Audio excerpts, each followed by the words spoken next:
can I stop here and play? I mean, take a stroll. I won't go too far.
Lady Kutar, would you?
Are these people...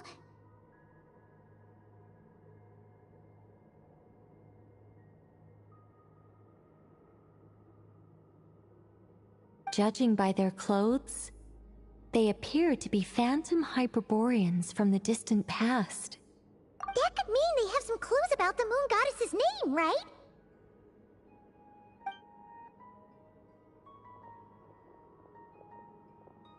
Hey there! Could you tell us what the moon goddess's name is? Sorry. That's probably a weird question, huh? How do we explain this? The moons are long gone, and their goddesses are dead. Their names no longer mean anything. When a new moon goddess is born, we will surely know her name. We have used every last resource at our disposal. All that remains is to wait, patiently and quietly.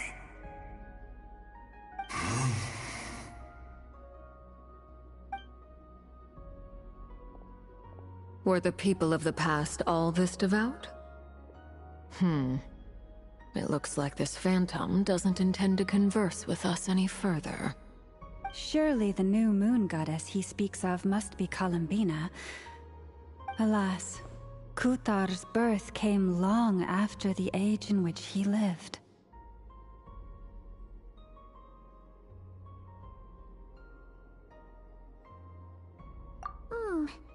But, maybe if we find a phantom from a more recent age, they might know Columbina's real name. True. Keep an eye out. We should be able to tell which era they're from by the clothes they wear.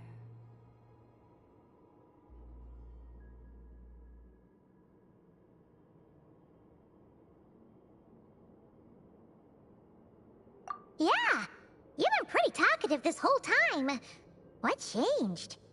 Oh, nothing. I'm fine. You all make good points. When the Hyperboreans speak of moon goddesses, they mean the three from truly ancient times. I can't imagine they would know anything about our current moon goddess. There once was a time when the moon goddesses blessed them greatly and protected them from harm.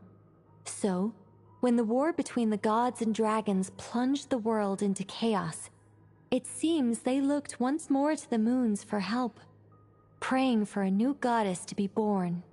Yeah, that checks out. Let's continue on. Who knows what else we may discover?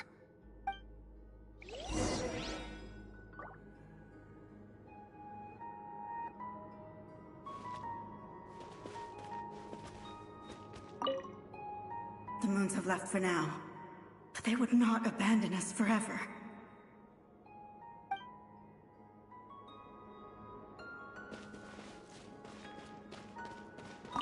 When the moons rise again, we shall receive their protection once more. Even in the darkest hour, there is always a way out.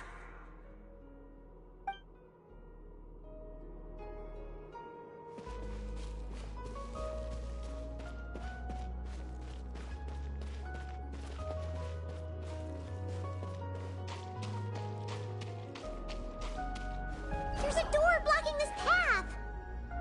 Not a problem. Try this.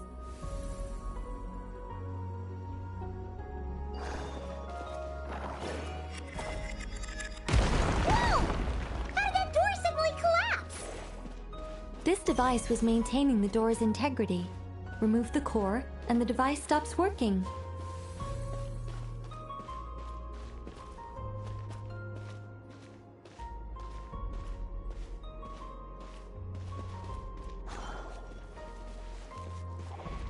Is this our destination? Impressive. More precisely, this is a device that will help us reach our destination. Let's go. We still have a long distance to cover.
The way ahead is blocked by broken rocks! Oh! Let's try that device again. Remember the door from earlier?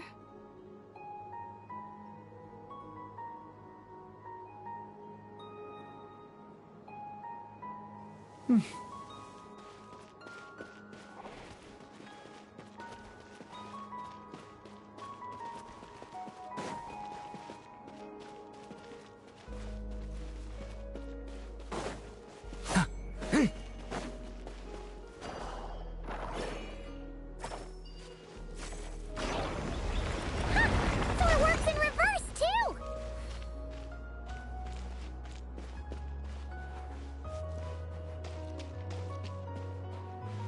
The humans we see are all phantoms, but the monsters are real. What a fascinating place. There'll be plenty of time to admire it later.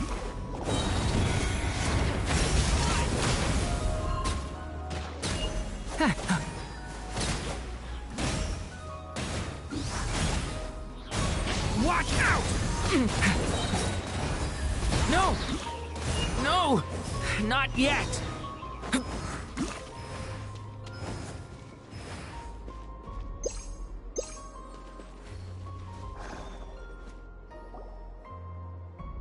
Ooh, there's a whole bunch of artwork in here. Seems pretty old. Nicole, this is probably your area of expertise. What do all these paintings mean? Let me see. To understand these murals requires some knowledge of the history surrounding the War of Funerary Flame. I shared a little of this with Lauma before. Yes. I think I follow. The dispute between the Moon Sisters. The transformation by Nibelung.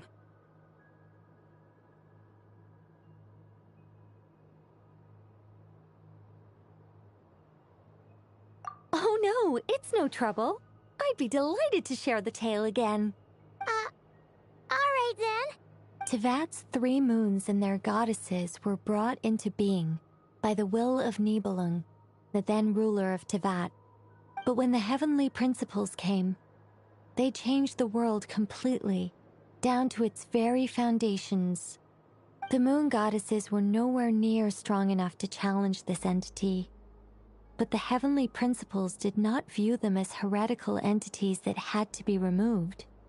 Essentially, the 3 moons existed to keep this planet alive and operational, which did not directly conflict with the heavenly principles' aims. Nevertheless, the inherent precariousness of this arrangement would soon be revealed. Nibelung returned. Yes. He did, and thus began the War of Funerary Flame, a battle for dominance between Nibelung and the heavenly principles. Discord would soon emerge between the 3 Moon Sisters. One would voice the opinion that they should follow Nibelung, for it was he who first hung the moons in the sky. Another would argue that taking sides in the conflict would only bring the world closer to ruin. There was no telling where it would lead, especially since their creator had returned, bearing the perilous power of the abyss. Nibelung would eventually discover their disloyalty. He had all 3 imprisoned before transforming the moons into weapons with which to fight against the heavenly principles. What? Weapons? Yes, the very moons that had once defended the planet became instruments of death and destruction, striking terror into the hearts of all living things. And although the heavenly principles and the 3 Moon Sisters had once been at peace, it now seemed that the moons posed an unacceptable threat to Tevat. It is possible that the heavenly principles did not know of the goddess's imprisonment. If so, the weaponization of the moons would surely have been viewed as an intentional breach of the peace agreement. Regardless of who knew what, when, the heavenly principles shattered 2 moons and flung the other beyond the skies. Whether the goddesses managed to escape Nibelung's captivity after his fall, nobody knows. But this much is certain.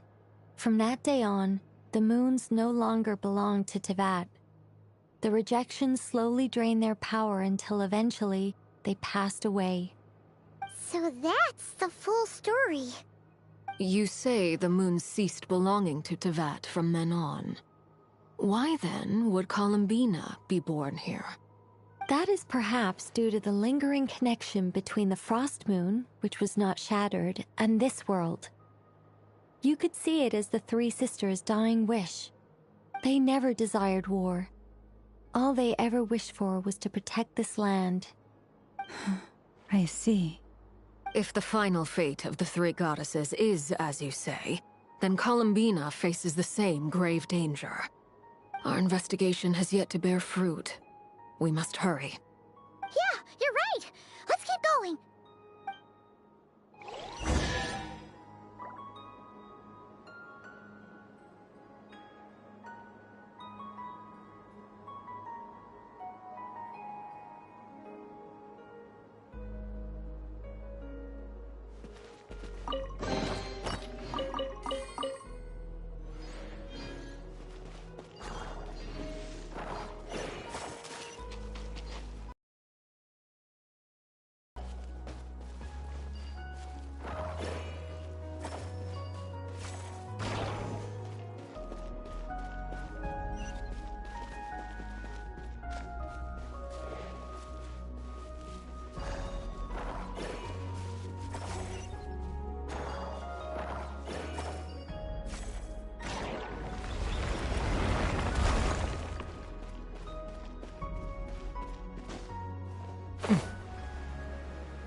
do the creators of this world no longer show mercy upon their people?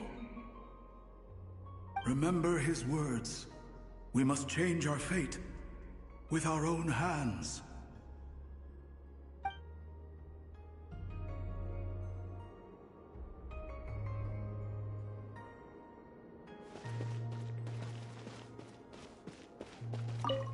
Should we trust him to keep his promise? We have to. There's nothing else we can do. Wait, that's odd. Who is he? Is something wrong? No, not really. It's just that over 30 possibilities emerged in my head, so I can't be sure who he is. It's been too long. My memory isn't as sharp as it once was. Okay. 30. Wow. Impressive.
We're finally here.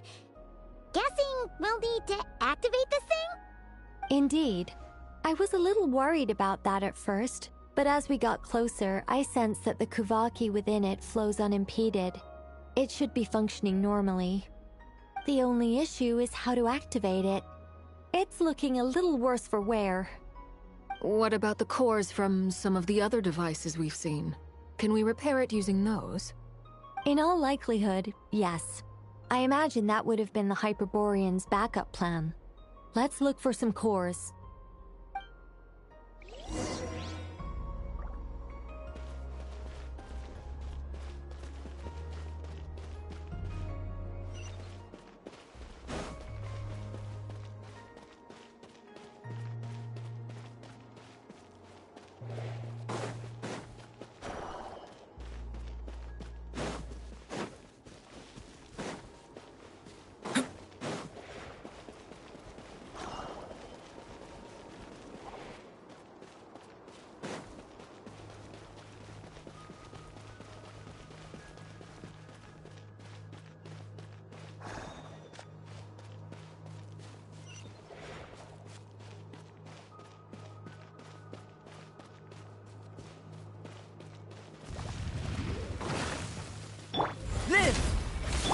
Watch out! The story has only just begun. The wind rises.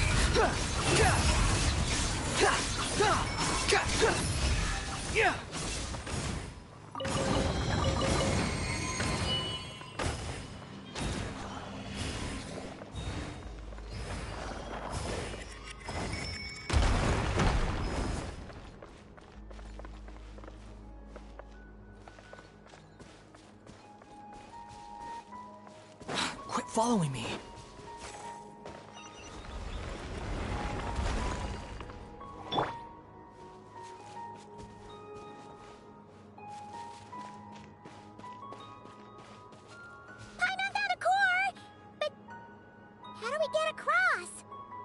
Walk up, then jump down.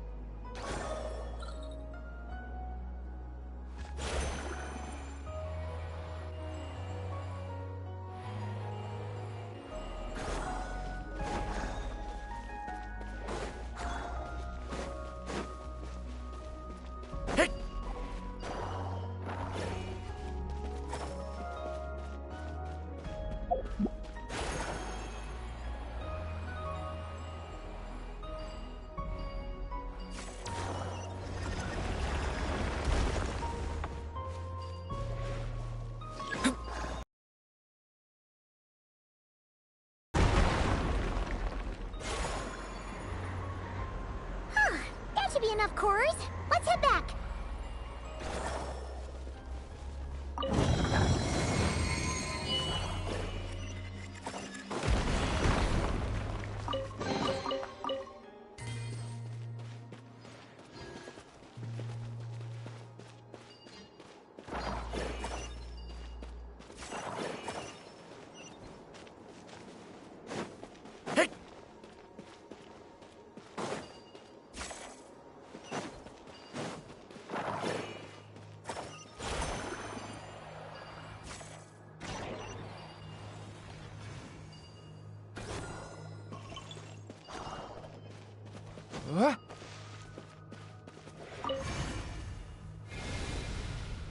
The device is up and running. It's hard to believe that the ancients were capable of constructing such things. Paimon sees our destination! It's right up ahead! Yes, let's go.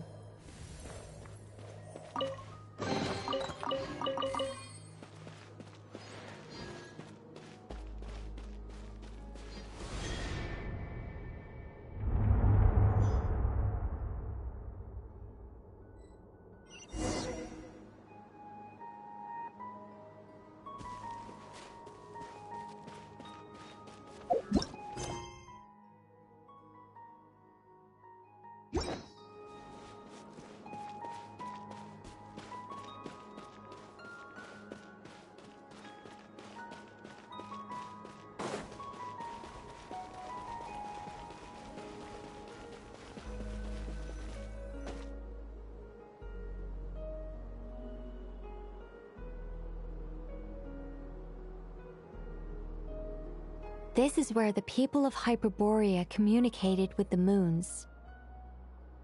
We need only place the moon marrow upon this platform on Moon Prayer Night, and we shall be able to open a portal to the moon and send our moon goddess back home. The assumption being, of course, that we can find her first. That's right. You want to know if it's safe there, don't you? And yet, she has no choice but to return. You know this. Oh, that's not the only issue here. This is the end of the line, right? We've explored everything we can. And despite looking at historical artwork and talking to people from Hyperborean times, we're still no closer to learning Columbina's name. If it's not too much trouble, could you tell me exactly what Alice said to you about finding her name? Oh, sure. What she said was... Then your first job is to find it. As a moon goddess, I'm sure she must have a name she identifies with. Neither Columbina nor Kutar is her true name, and she's never really accepted either of them. Is it not also possible that she has never had a true name? Not at any point in history? That would be a hard pill to swallow. But at this point, we may have to accept that that is the truth. No one knows how she came into being, and she certainly doesn't have parents in any sense that we're aware of.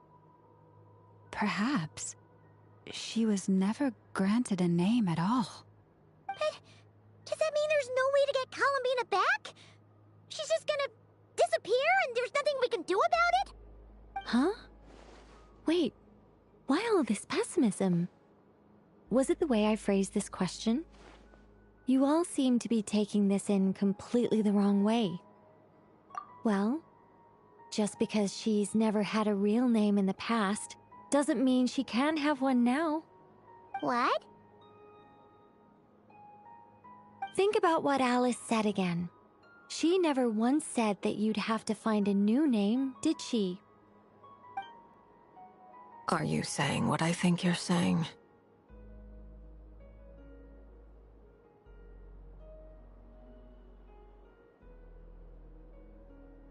Yes. Names are anchors that connect us to the world. If she doesn't have one already, then all we have to do is create one, no? It's like... yes. Traveler, when you first arrived in Teyvat, Do you think you would have turned around if someone behind you shouted, "Hey, Tumaini"? But what about now? I understand what you mean. Life is a long journey. Even the friends and family by our side can change over time. When people call you by different names, what matters isn't so much the words themselves, but what they symbolize. And of course, whether that resonates with you. Lumine.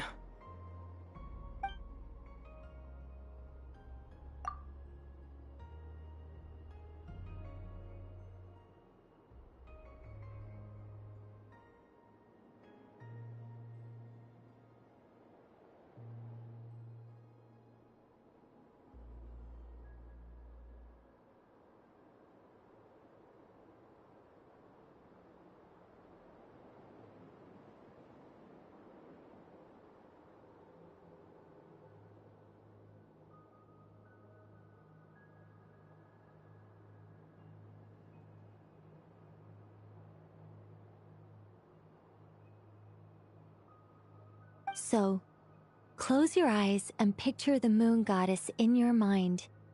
If you were to call out to her in this moment, what would you say? Columbina. Columbina. Paimon would call her Columbina too. She has long forsaken everything that Kutar represents. I think from now on I should call her Columbina too. Well, it sounds to me like you found your answer. Are you sure? Is it really that simple? We haven't found her this whole time, and not for lack of trying. For a journey like this, the process is every bit as important as the outcome. Had you not searched far and wide, rejecting every other answer you were offered, how could you have come to an answer you felt was finally correct?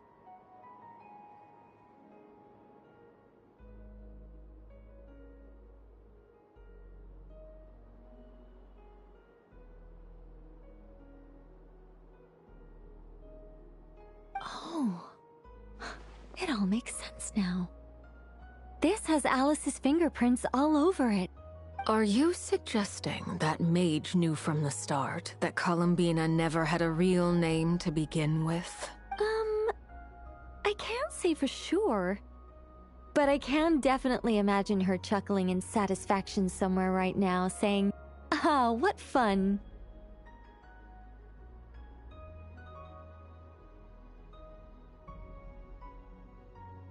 Lalma! Your antlers! You should hurry. The festive moon has begun to rise.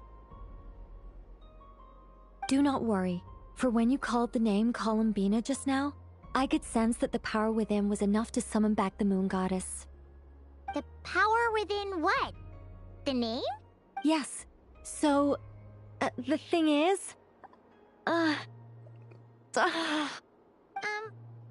What's wrong now? This is so annoying.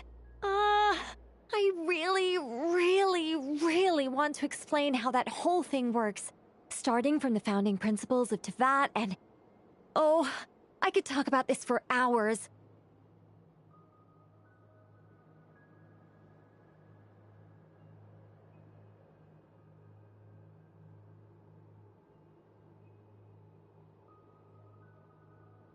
But... deep breaths, Nicole. Deep breaths. You're an angel. A sober, sensible, solemn angel who has her priorities straight. Okay then. Sorry for asking. Clearly a bad call on Paimon's part.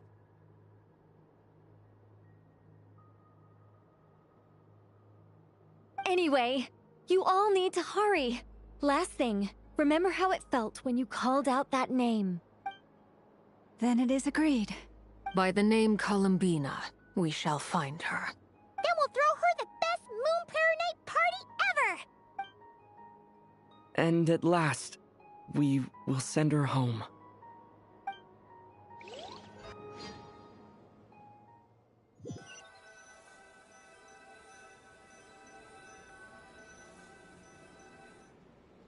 I can barely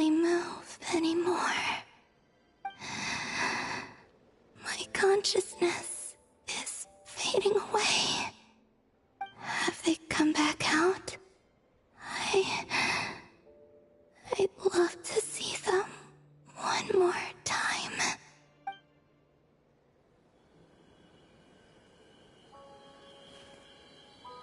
They didn't make it.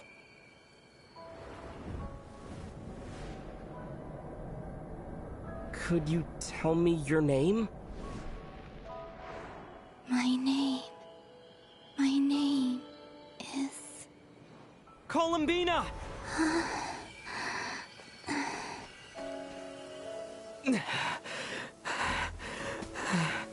Columbina! Are you here? Columbina! That's the name you gave when we first met. And it's what I've called you ever since. Columbina. It's a fine name. I have many fond memories of Columbina, and so do all of your friends.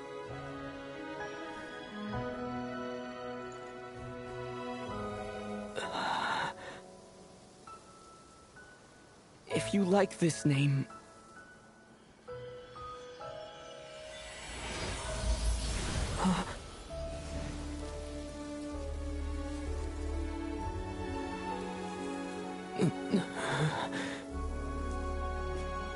Looking for me?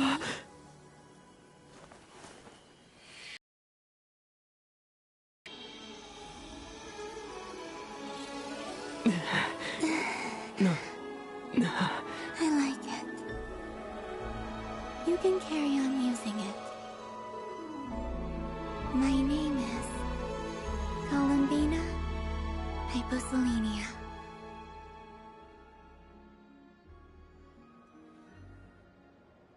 Columbina Hyposelenia. That's a wonderful name. I never thought that Columbina would become my real name. But after I met you and my other friends, the things that this name stood for slowly began to change. It went from being a Fatui code name to something my friends call me.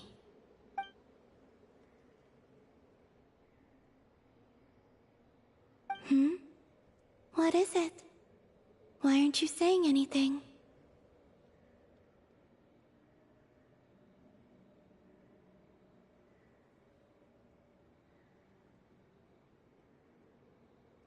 I'm just so happy for you. Thank you. So, where's everyone else? We can go and meet them very soon. Everyone went to different places to try calling your name. Great.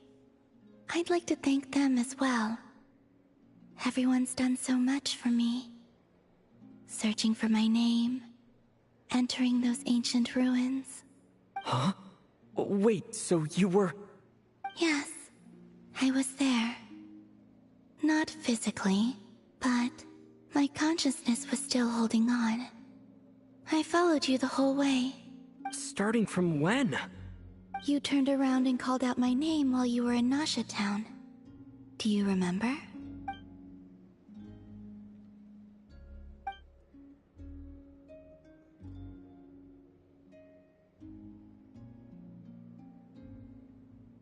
Let's go. We don't want to keep them waiting. Sure. In that case, come with me. But... Hmm?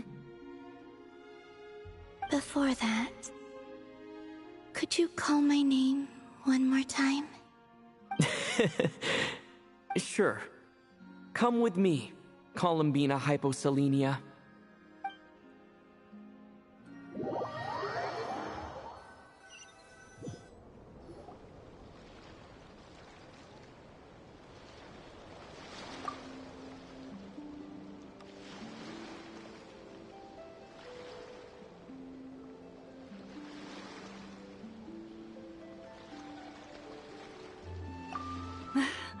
Columbina! Oh, this truly is wonderful.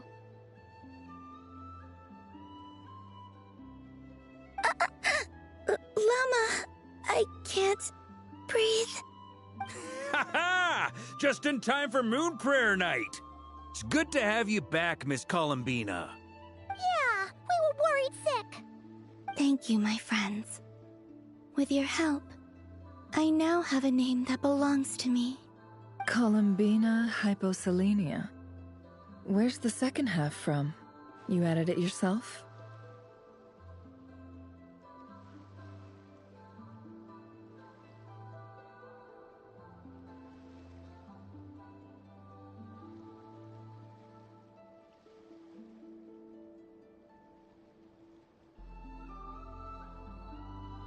That's right. It means...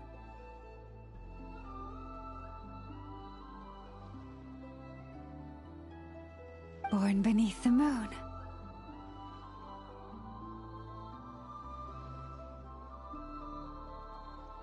Yes. And by extension, it can also mean born beneath this world. A fine name. Now, as much as it pains me to interrupt this beautiful reunion, I feel obliged to remind you that the Moon Prayer Night celebrations in Nasha Town have already begun. Don't you want to enjoy the festivities? There's so much to see and do. And some of the ambient lighting and entertainments were sponsored by the kind souls in the Hexen Circle. Nicole? Why have you turned into Dodoko?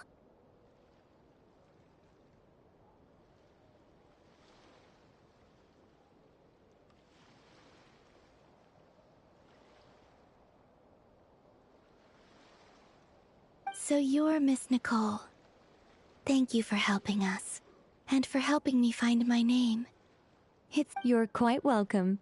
Guiding lost people to hidden treasure is what we Seelie do. And if you ask me, spiritual treasures are far more precious than material ones. Chests are all well and good, but this was what it's all about. Ah, so satisfying. Anyway, I had to go help Alice. It seems like she ran into some trouble. That's why I couldn't be here in person. But don't worry, we're with you in spirit. We'll be celebrating right along with you. Keep an eye out for the Hexen Circle's festive stalls in Nasha Town. I think you'll like what we came up with. Alice said she even managed to rope B in this time. The Frost Moon Scions have also prepared various attractions. I believe Aino, Ineffa, and their crew are setting things up as we speak. On that note, Nefer, about that request I made. It's all in hand. Yehoda is on site to ensure that everything goes off without a hitch. Wonderful. In that case, Traveler? Huh? Come on, Columbina. It's time to celebrate the best Moon Prayer Night ever.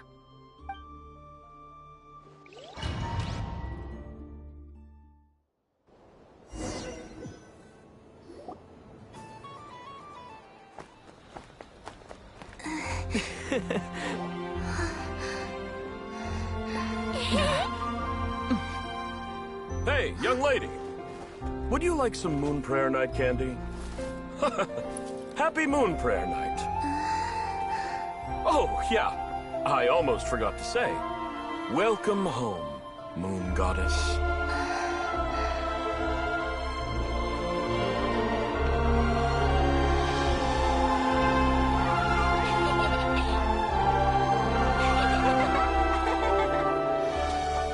Welcome home, Moon Goddess. Welcome home, Moon Goddess. Welcome home, Moon Goddess. Turning Nasha Town into her home is a festive gift. A rather brilliant idea. Perhaps this is what Nod-Krai, Columbina's home, should have been like all along.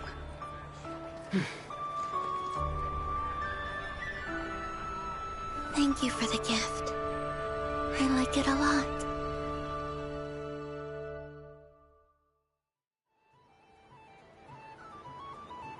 This feels like the surprise of my life. I do. And I'd ever get to enjoy Moon Prayer Night with everyone so freely.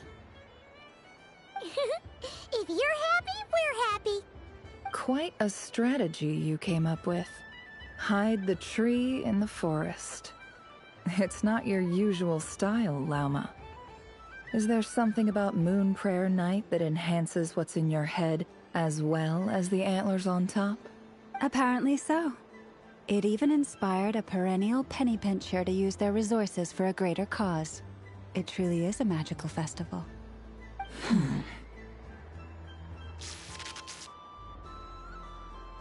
I see it now. This bickering is actually a sign of a strong relationship.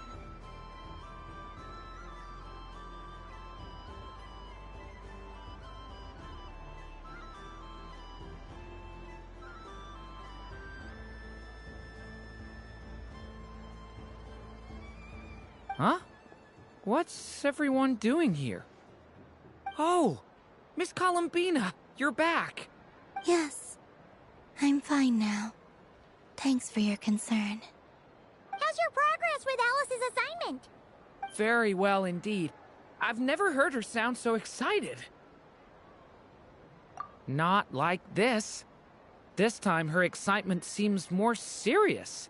Seems like she's had a major breakthrough. She said she'll contact us once she knows more. In the meantime, we're free to relax and have some fun. Enjoy the time off while it lasts. I have a feeling that our next task won't be so simple.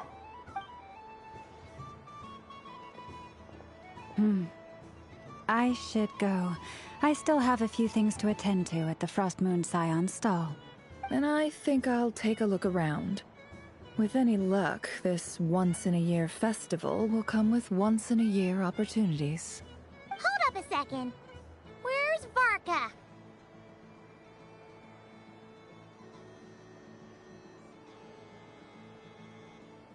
I believe he made a beeline for the flagship the moment he entered Nasha Town. Ah, that's Mondstadters for you. They know what they want when festivals roll around. Goodbye for now, Columbina. I hope you have a wonderful night. I will. Well, in that case, don't just stand there. Get out there and have some fun. You'll definitely get a warm welcome at every stall. Oh, also, take this map with you. It's a guide to the festival.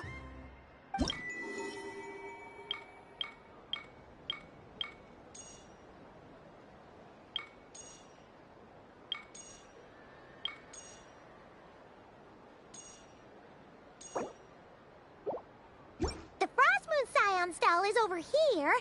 Lauma's invited a whole bunch of cute animals to celebrate too. Over there is the Hexencircle section. Alice seemed more excited than anyone about this festival, so she insisted on making it a grand affair. Oh, and then there's the Nasha Town local specialties, including... Actually, forget that. Better if you go check them out for yourself. Thank you. It looks like a lot of fun. You're not coming with me? We'll be around. But don't you want to browse by yourself for a bit first?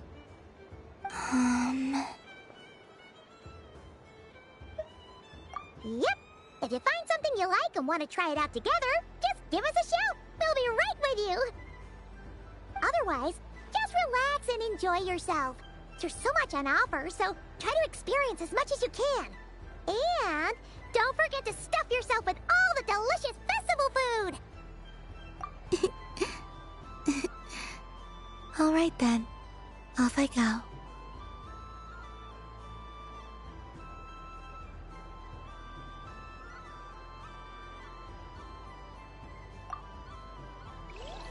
Where should I go first? This must be the mage's stall. It feels like I've entered a fairy tale. Ah, how lovely.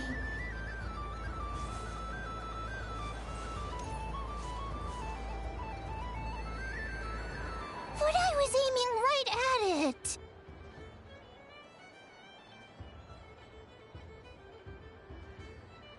Oh, what a pity. I saw it with my own eyes. You were so close. So very close. That's not true. It dodged out of the way right as I was about to snag it. I'm sorry? You heard me. This paper frog can move. I swear!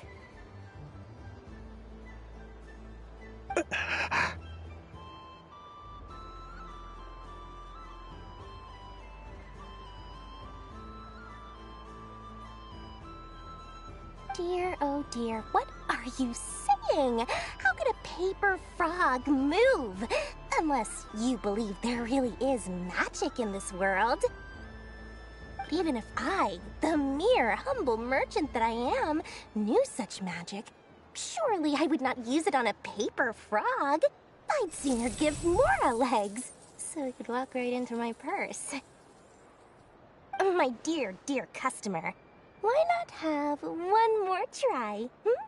This time I'll give you 12% off, a very generous discount for one of my most regular customers. Just think about how much experience you have under your belt now. You're sure to win the next one. Darn. I used up all my coins. I'll be right back. Just gonna fetch some more from my house. Take your time, but don't take too long. This event is Moon Prayer Night only. Miss it, and you'll have to wait a whole year before I'm back. Next customer, please. Welcome. Hello. Whoa! What's this big one doing over here? How do I tell my employees not to go running around this time? Shooting them a glance won't work. I haven't known them long enough. Dory? Why, hello there, Miss Columbina. Would you like to play my ring toss game? The rules are very simple, and it's easy to get the hang of.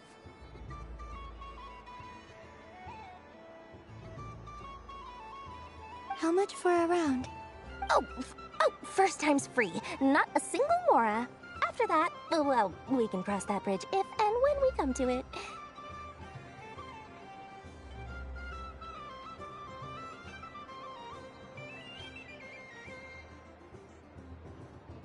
But with your sharp sharp skills, I'm sure you'll win all the prizes in one fell swoop. That was an obvious enough hint for them, right? Right?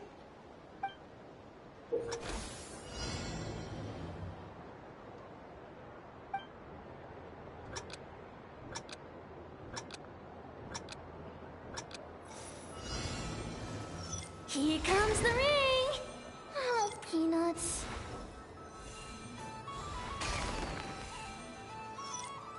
Change tracks. Roselle, should we move or not? Just a tiny bit. All right, then I'll... Oh, sugar plums, not the clock hands. How do I move the legs again?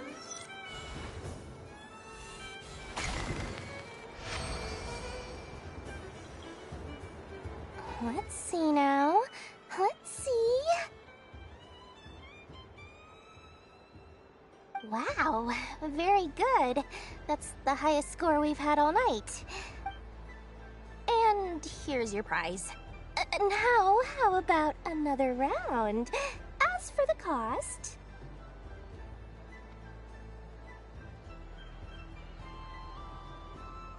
Happy Moon Prayer Night, Miss Columbina. Happy Moon Prayer Night, DURIN and Hat Guy. Are you here to play the game? Yes.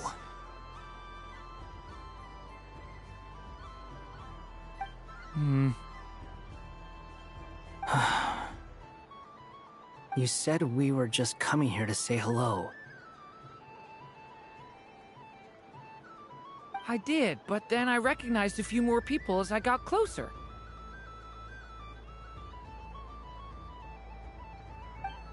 Do my eyes deceive me?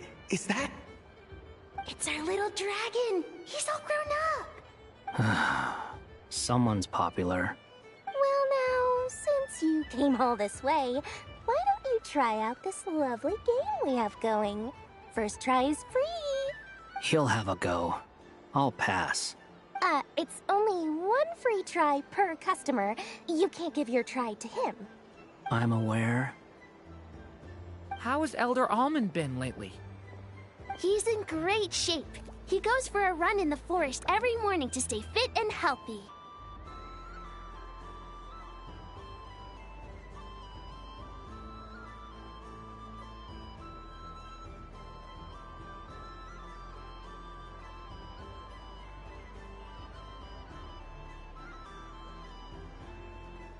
He tried to go boat racing with Firecracker a while back, but he couldn't even make it onto the Lotus Leaf. Firecracker was in fits of laughter. How about you, little dragon? Can you still fly? Yes, I can. But you've become less chatty.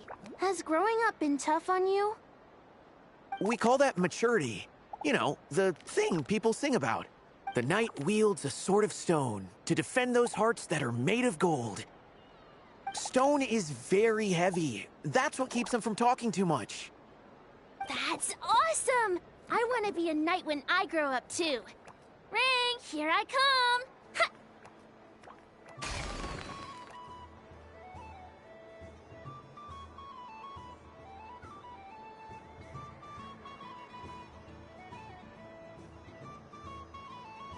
Oh, the hat-wearing man.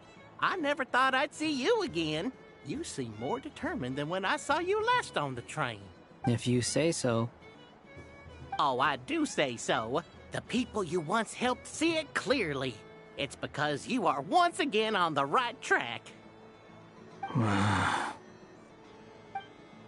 May the engine in our hearts propel us to the station of our dreams. I can move! I can move now, Roselle! What are they doing? Running into the rings like that?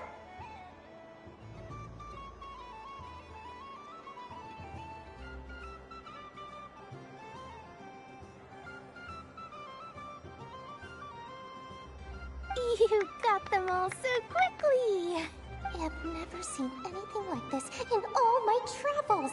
Is this guy actually an old friend of theirs?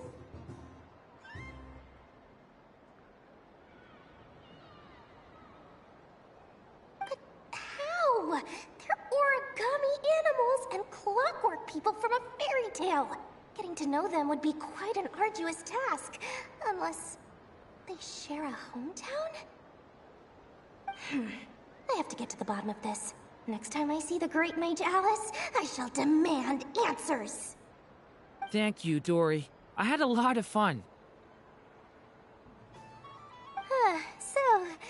Now for your prize.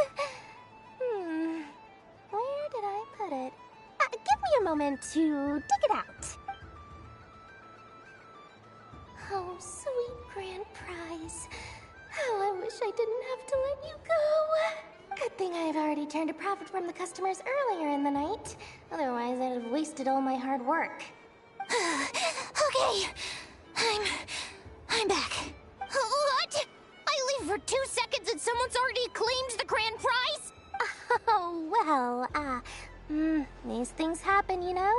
Perhaps you'd be interested in one of the other prizes instead. We've got all kinds of wonderful goodies here. Is this the thing you wanted? Here, you can have it. Huh? But... Don't worry about it. It will be happier with you.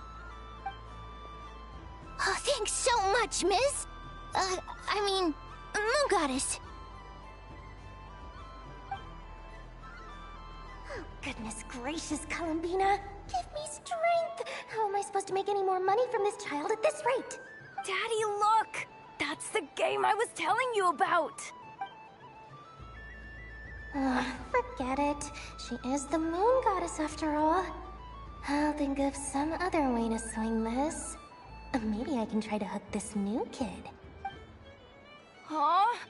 Oh, someone already won the grand prize.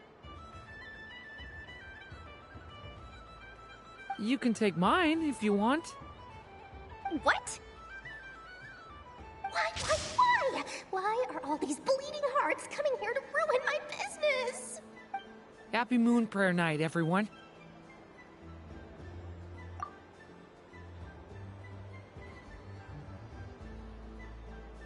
Happy Moon Prayer Night.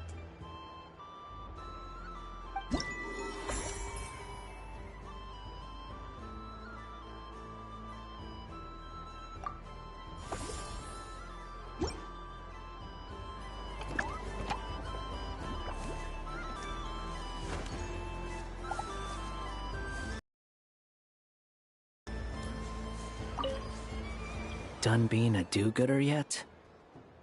Thanks for coming here with me, Hat Guy. Are there any games you'd like to play? It's your turn to pick. I'll come with you. Why does that hamster think you've grown up? You haven't changed at all. I know you don't mean that. You're just taking the opportunity to make fun of me, aren't you? Even if you won't admit that taking some time to compose yourself is important, I can see that you're doing it in practice. Otherwise, you'd have taken off your hat and flown away by now. Looks like Albedo's socialization program has been far more useful to you than all those Vahumana textbooks.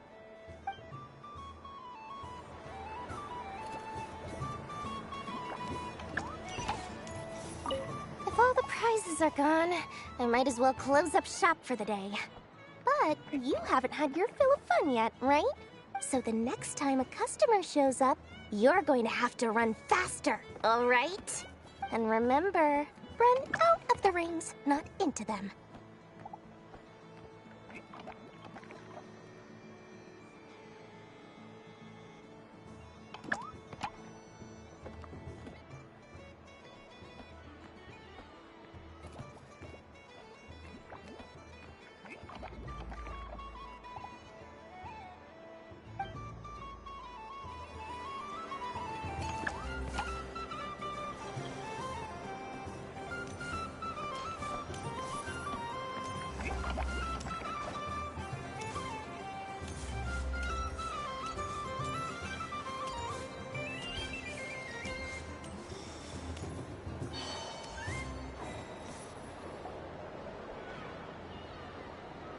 Dodoko's Whirligig!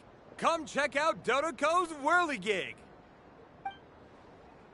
Ah, welcome home, Moon Goddess.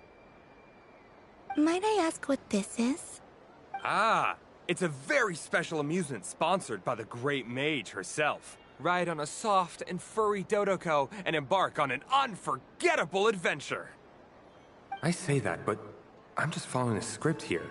Who is this mage, anyway? And what the heck is a Dodoko?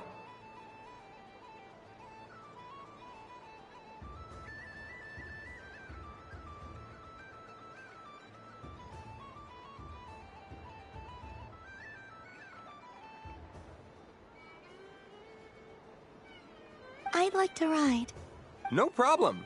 But, are you by yourself? Is that not okay? Oh, no, it's fine. It's just that each Dodoko can accommodate 2 passengers. Would you like to bring a friend along? My friends... That should do it. Now, we just need to get everyone else to draw something on it, too. But we gotta keep it a secret from Columbina. Traveler.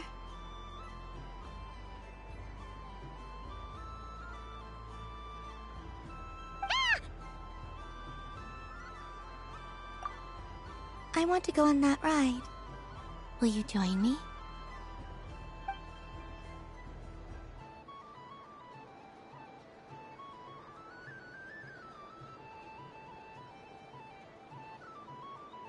Let's go then. Don't worry.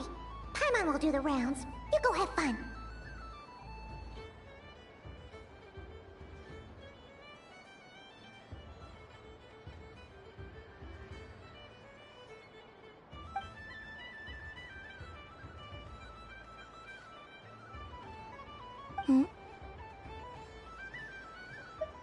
All right. I think we have to wait in line over there. Please take your seats. For safety reasons, you mustn't try to leave the ride before it comes to a complete stop. All right, you're all set. I wish you both a wonderful journey.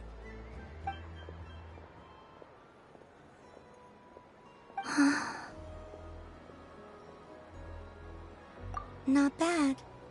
It reminds me of riding a moon lane. Sometimes, the Kuhenki circle around me like this, playing their beautiful melodies. Yeah, I'm going to miss them.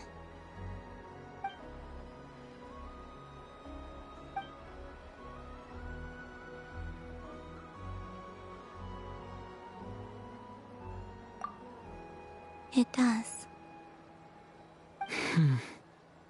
I've felt scared in the past, too. But this is a little different. You know something? I got to see a lot of fascinating things during my disappearance.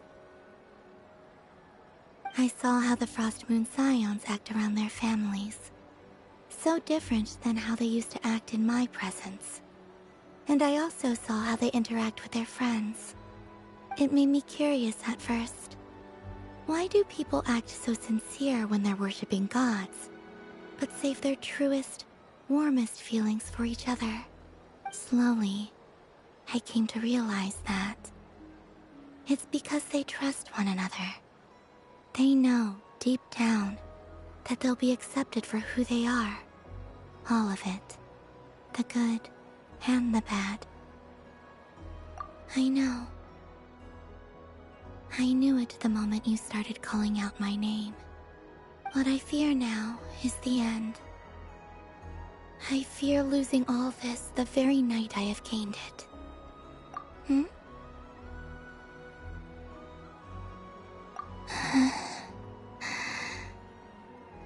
Thank you for this conversation. Thank you for listening to me.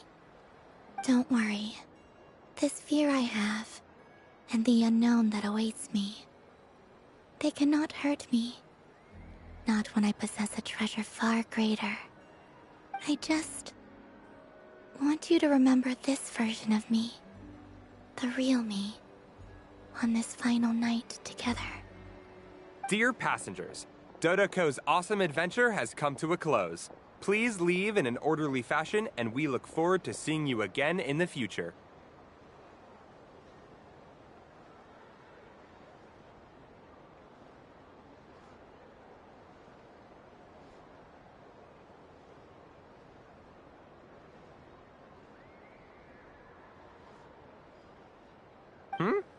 Don't want the journey to end, huh? Don't worry, you two. There's always another adventure waiting just around the corner.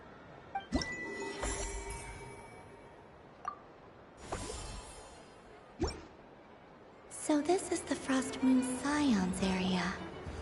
It feels very familiar. But everyone looks much happier than usual.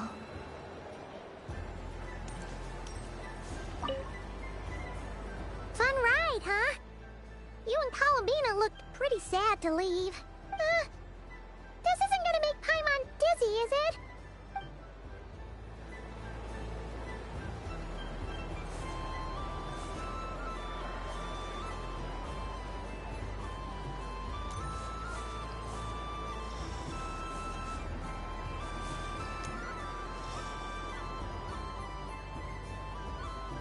Wow, the Frost Moon Scion stall looks kind of plain, but it's pretty cool once you get into it.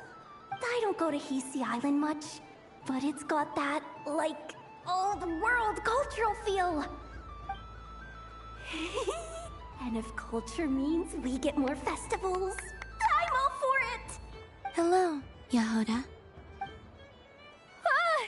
Columbine... hello, Moon Goddess. That was too close. I almost gave the game away in front of the staff. Oh, wait. What's the deal with her shoes? They don't make a sound when she walks. I could do with a pair of those. Do you like balloons too? Balloons? Oh, you mean those?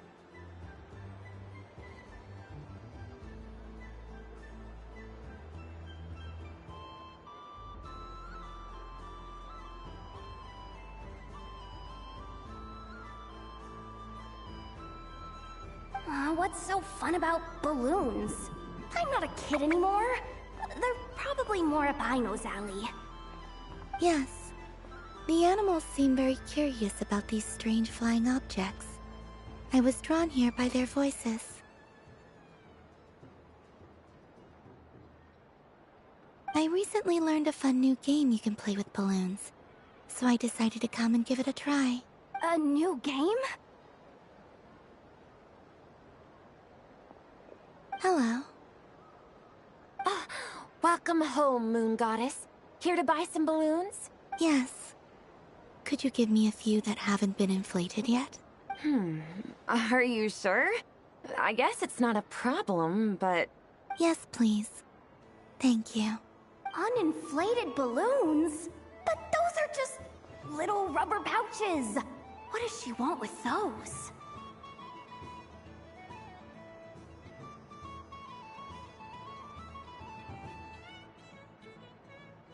Would you like to play the balloon game, Yehoda? Huh? Sure. I guess. How do you play it? Wait here a moment. Oh. This is so weird. What have I got myself into now? I thought I saw Columbina nearby. Uh-oh! That's the Fourth Harbinger! Although she's helped us out quite a bit, she's good people, right? Is she looking for Columbina? Oh, guess that's my ticket out of here. I'm not sure my heart can take being sandwiched between two Harbingers. Which stall is she checking out? Oh, it's that other Frost Moon Scion's one. Try on the headgear, see what it's like having antlers or animal ears for a day. Oh, I wouldn't be caught dead wearing that stuff. So embarrassing. I have enough gear to carry as it is.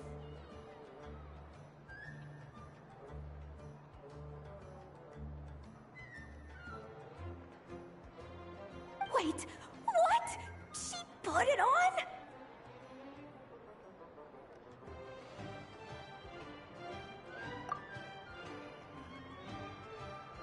How peculiar. This would take some getting used to. I wonder if this is what it's like for Lynette. It really suits you, ma'am. What is this? She was so intimidating a moment ago, but now, dang, she's really rocking those ears. How does she make them look so cool? I suppose I may as well keep them on for now. All part of the festive experience.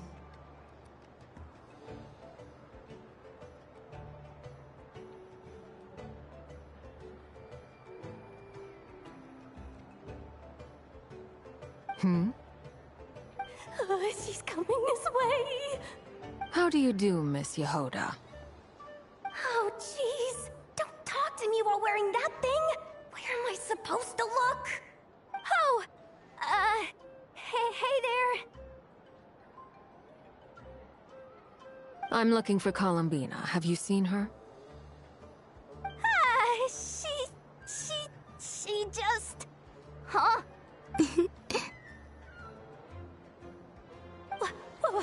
Wait, is that what she meant by balloon game? Yeah. Huh? No fair! How come I get caught in the crossfire? An ambush from the rear? Is this a declaration of war, Columbina?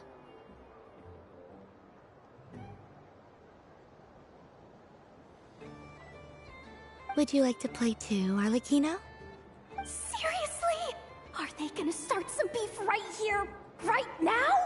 Gladly. That said, I believe there is another who would like to join.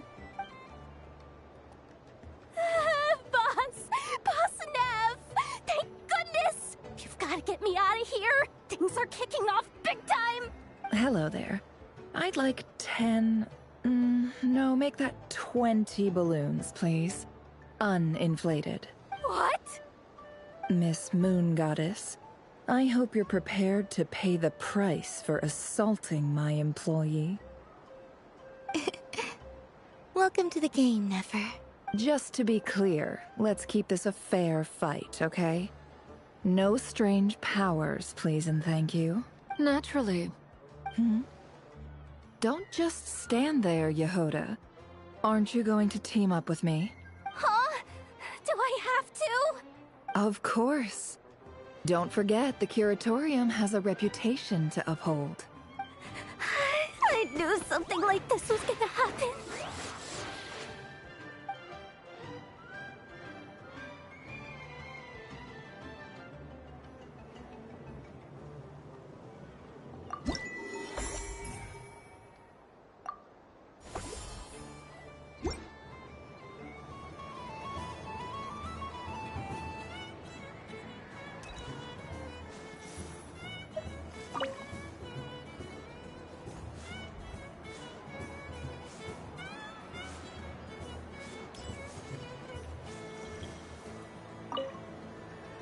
I've seen Linny and the other children play this game before.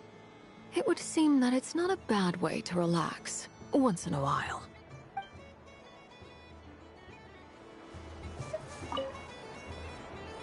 Welcome home, Moon Goddess.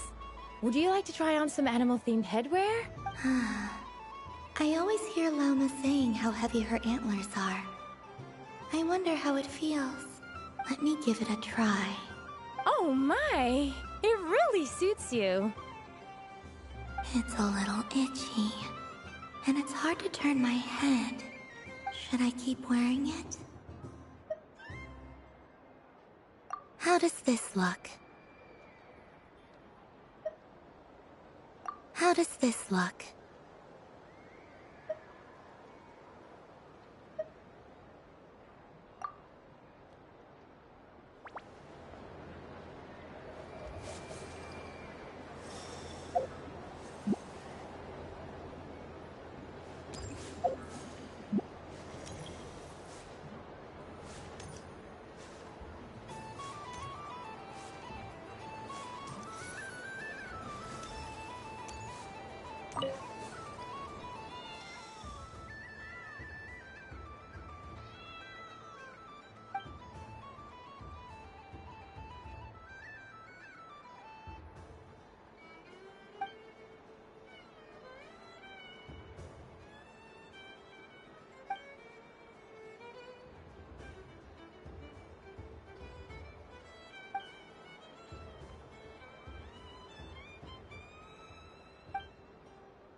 What's this? Should I give it a try? That was fun. It's a shame Ashru doesn't like playing with water, or I'd have roped him in as well.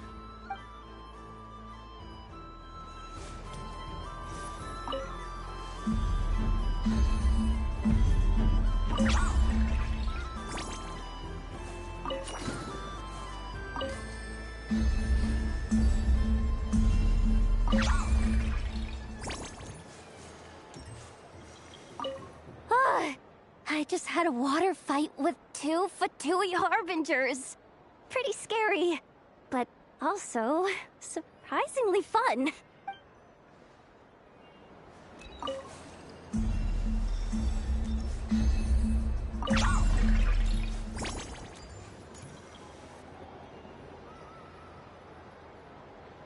I wish for a never-ending supply of Laka berries. What a humble wish. Probably written by a child. Hmm? Is that Lauma the Moon Chanter?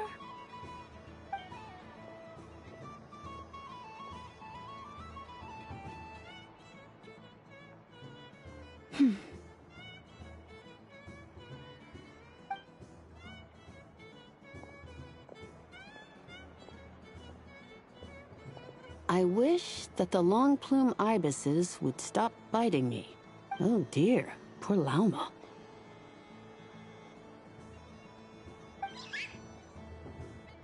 All right, I'll write that one down for you.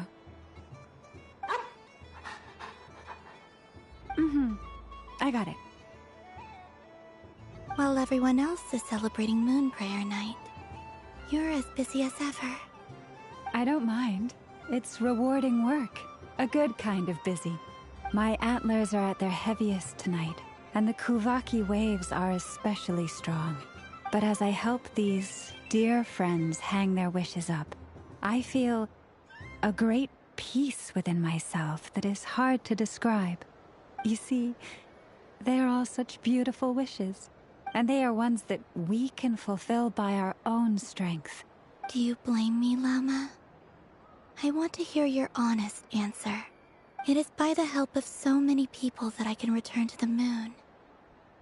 But I feel as though I've hardly done anything in return. You've done plenty, Columbina. I say this in earnest, both as someone who knows your history, and also as a friend who has seen what you've been through. What about as a moon chanter? I feel proud to honor our moon goddess's wish. And I'm sure any moon chanter in history would have felt the same way. Thank you for your kind words, Llama. But... Since you asked for my honesty, I won't lie to you. My feelings are mixed right now. Besides pride, I also feel, I suppose it's a reluctance to let go. Once you return to the moon, we will be far apart and separated by a false sky. I'm sure those of us left behind will gaze up at that sky, yearning for the moon once in a while, just as you used to do. I will miss you, Llama. I will miss you all. I hope to stay in touch. I will try and find some way to send messages down from the moon. Perhaps you could use Kuvaki. I've heard Yehoda say that signals can be sent using long and short waves, or strong and weak lights. That sounds a little complicated. What if we forget what the signals mean? We could prepare a codebook beforehand, but... You're right. It wouldn't really suit you. Still, whatever happens, I believe that you will find your own unique way of communicating with us. And now that I think about that, my heart feels lighter. Because you trust in me? Yes. I have faith in you, and in the power of truth. In my experience, the truth tends to be difficult. But that's what makes it stand out from what is false. So I'm confident that your thoughts and your love will shine through the curtain of lies. We will know it when we see it. Thank you. Now, could you help me hang up my wish? Is this? I wish that all who dwell in this moonlit world can find a place to belong. And I wish that I shall one day see my friends again. It's 2 wishes. I hope that's not too greedy of me. Not at all. And I think you speak for us all with the second one.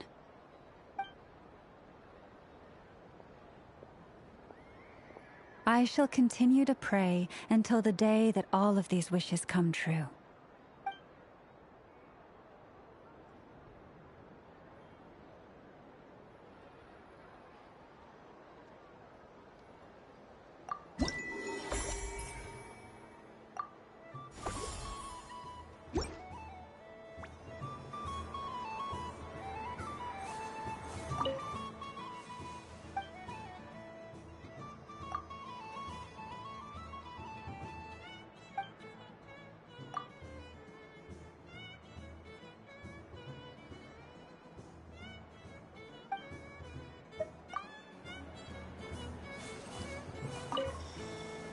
Yes.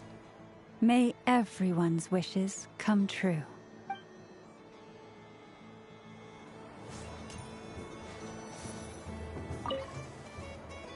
Miss Liliki! Akin's been following you all this time. Oh, so it has. Hello there, little kitty. May the moon light your path. Did Lady Llama send you? Or was there something you needed? You'd like some moon prayer candies? No? I believe it wants that box. The one with the moon prayer candies in it. Oh, I see. Here, kitty. Come on. Here you go. Thank you, Lady Huh. Mr. Cantor, did you see that young lady dressed as the moon goddess?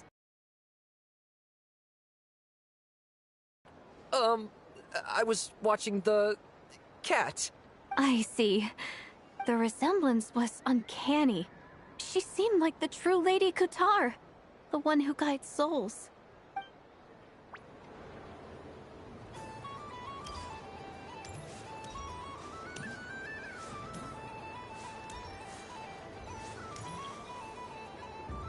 Sunny days! I prefer sunny days. Ah, well, you are as warm as the sun itself, Moon Goddess. Very well. I believe your spirit animal has to be this most adorable chic badger. Wow! Thank you, Mr. Talking Magic Lamp. Have a very happy festival, Moon Goddess.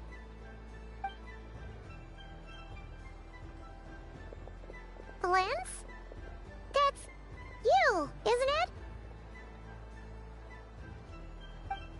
Shh. It's our little secret, my dear traveler in Paimon. Okay, sure, but why are you here selling sugar sculptures? Everyone celebrates in their own way. After gazing into the abyss and spending time around gravestones all year, what better way to relax than to see sunny smiles on the faces of the living? Besides that, I like to think of myself as a fair judge of character. I dare say matching personalities to confection suits me rather well. That's not what Paimon was talking about. Aren't you afraid that your true identity might be exposed? Should I be? There is all manner of magic in the air this moon prayer night, thanks to the work of the great mages. I see Miss Columbina is hiding in plain sight. Why should I not do the same? Why miss this rare opportunity to enjoy a special evening in my true form? Fair enough. You got a point there. People who don't know you will probably think you're just a talking lantern. Well, now that we see eye to eye, what brings you here? Not a search for your spirit animal, I presume? Ah, well, actually... Here, see for yourself. Oh, this is... How wonderful. A beautiful idea. Yeah, we just met Barca, and he said that having everyone draw their own section was kind of boring. So, he did your bit for you. Ah, Varka. Ever the maverick. I see his artistic skills are truly one of a kind. In that case, I shall paint something on Mr. Albedo's behalf in a short while. What? Why not now? Ahem. Welcome home, Moon Goddess. Phew, that was close. Hello, Flins. She recognized you right away! What keen eyes you have, Miss Columbina. Especially considering they are shut. I did not see you. Rather, I sensed you. I can sense the fluctuations in Kuvaki all around me. One would expect no less of the Moon Goddess. Might I interest you in some candy? Yes, please. Excellent. I shall make some for you right away. Something the matter, Miss Columbina? What about my spirit animal? All the other children carrying sugar sculptures are talking about it. Wait, is she taking the test seriously? Ah, my apologies. How could I neglect that? You are quite right, Miss Columbina. Every one of us has a magical creature living in their heart. Would you permit me to help you find yours?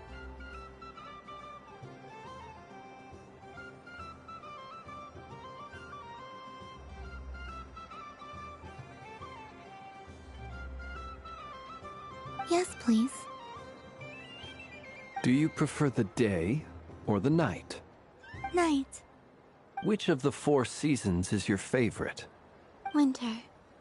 Think of a perfect day. What is the weather like? Sunny, rainy, or perhaps cloudy? Rainy in the morning, sunny at night. What kind of answer is that? Forests, lakes, and open seas. Which do you prefer of these? I like them all. Imagine you opened your very own shop. What would you sell there? Moonlight, I think. Wow! Paimon would totally shop there. It wouldn't cost anything. You'd just need to visit. Aha! I believe I know what your spirit animal is. Here, for you. Oh, it's a Kohenki! Indeed. A free-spirited being with a deep love for all things here in Nod-Krai, who selflessly lends her aid to as many people as she can reach. It is the perfect fit for you, Miss Columbina. Thank you. It would be my honor. But you shall have to forgive me. We have known each other for quite some time. I doubt there is any answer I could give that would come as a surprise to you. So instead, would you accept this sugar sculpture as a token of our friendship? It's a lantern. Hey, why don't you two go enjoy your candy over there? Paimon wants to try out this spirit animal thing too. Right, Flint's? Come on, play ball. Gotta get this drawing done. But I want to hear Paimon's answers. But it'll probably take ages. Paimon's a complex soul. And we don't want your candy to melt while you wait, huh? Oh. Okay then.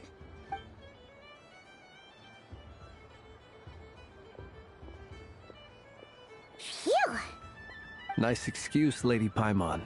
That was some quick thinking. Yeah, no thanks to you. A little help next time?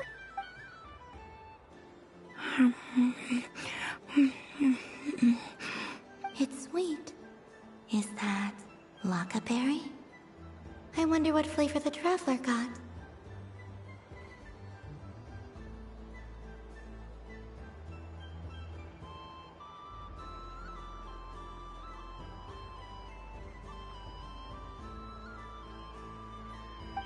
This way! It's the candy-selling lantern! I'm coming! Of course. Traveler, maybe we can share? Yes. I found out recently that people share their food sometimes, so I'd like to try it. Or... is that a no? Thank you.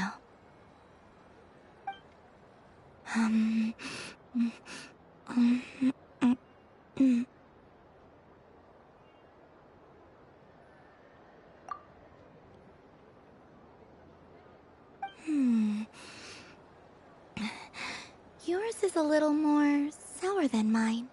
Here, you try it.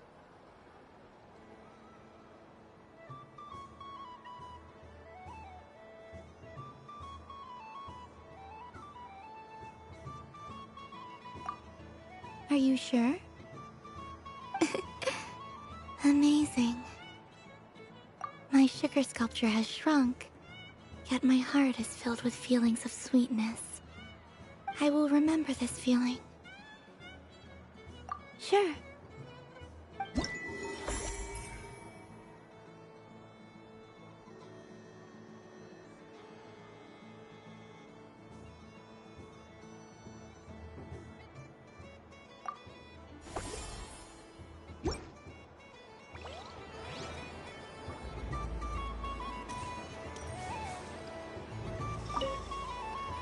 Something about festive lighting always has a way of putting the warmest smiles on people's faces.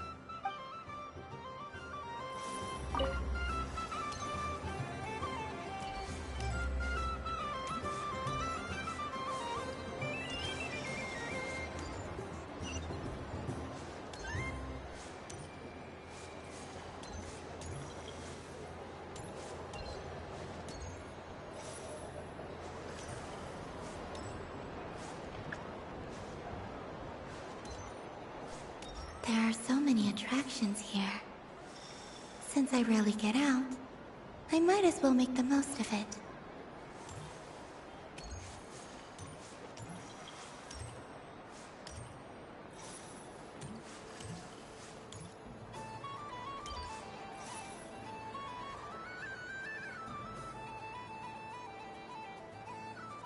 Well, well, look who it is. I heard someone went and disappeared on us the moment we let her out of our sight. They looked all over for you. Frankly, I didn't think you'd be back for Moon Prayer Night.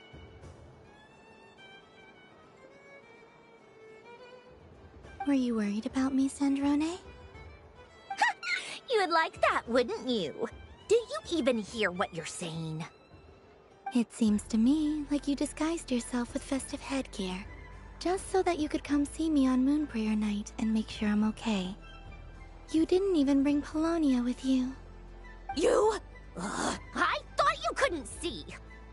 I cannot. But I sense the confusion of those around us rippling through the Kuvaki currents. Based on what I know about you, let me guess what you're wearing. Is it cat ears? Shut up! I'm only here to protect the Fatui's interest in this territory. Running into you was pure bad luck. Really? But you were the one who asked Arlecchino to help everyone find my name. Columbina! Ugh! Just one more word, and I'll unscrew your vocal cords. It's Columbina Hyposelenia now. Tell someone who cares. I've missed you, Sandrone. The whole time I was gone, I was thinking. I hope I get a chance to say some ugly words to you. Is that supposed to be a joke?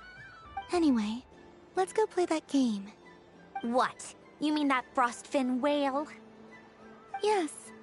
It's some kind of game where you get bitten if you step on the wrong tooth. Seems like fun. Who in their right mind would wanna... Because you're not a scaredy cat. Fine! You wanna play? Let's play. Don't complain when I kick your sorry butt. Lovely. You old geezer! I'm gonna beat the pants off you! Just you watch! I almost forgot. Sandrone? What is it now? You'd better not lose, or I'm going to beat your head in. What?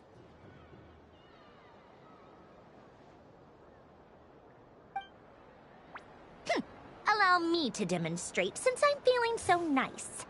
You just step on the teeth, like this.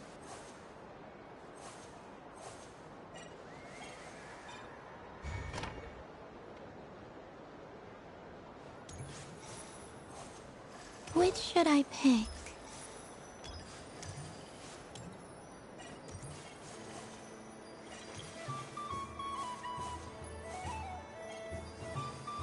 Your turn, Sandrone.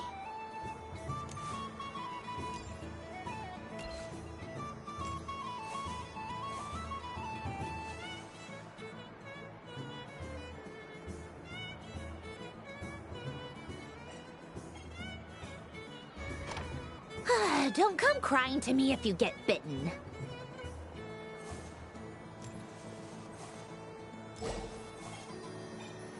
There are less and less teeth remaining.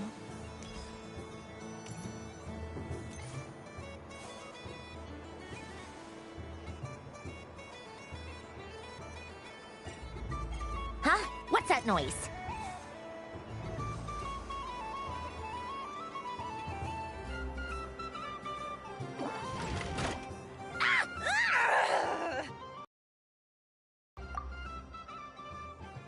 think you might have picked a bad tooth, Sandrone. Shut it! Do you need any help? It seems like you're stuck. No! It's just a blasted... toy!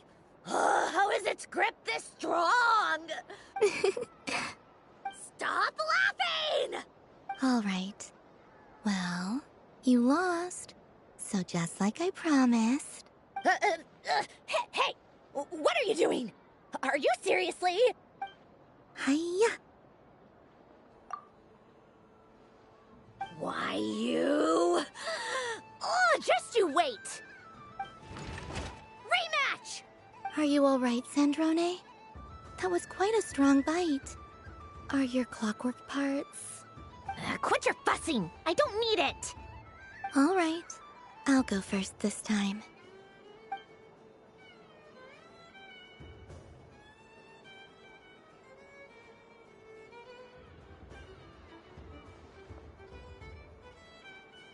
I see it now. She can sense which teeth are rigged. So I just need to avoid the same ones that she does.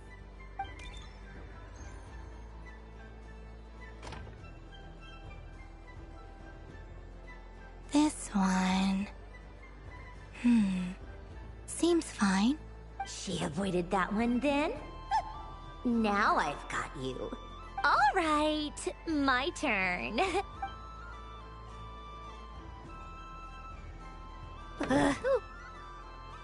What? Looks like you lost again, Sandrone. Wait! There's more than one bad tooth! Bonk.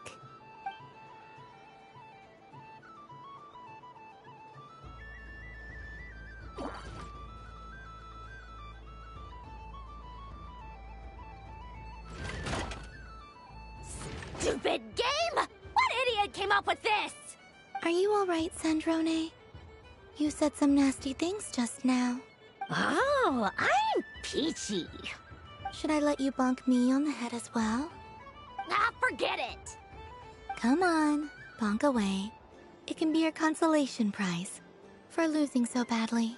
I told you, forget it! Gah, you've always been so annoying. Singing right outside my door, inviting yourself to my tea parties, going AWOL. And now you're off to the moon or something. Of all my days with the Fatui, the times I spent with you, Arlecchino, and Rosaline, they were my favorite. I will not forget them. Just as I shall not forget this moment. We'll always be friends, no matter where we are, right? Who'd want to be your...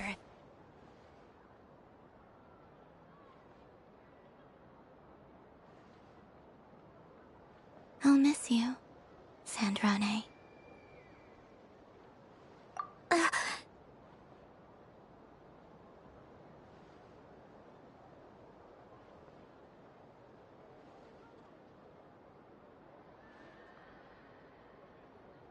Goodbye, Sandrone.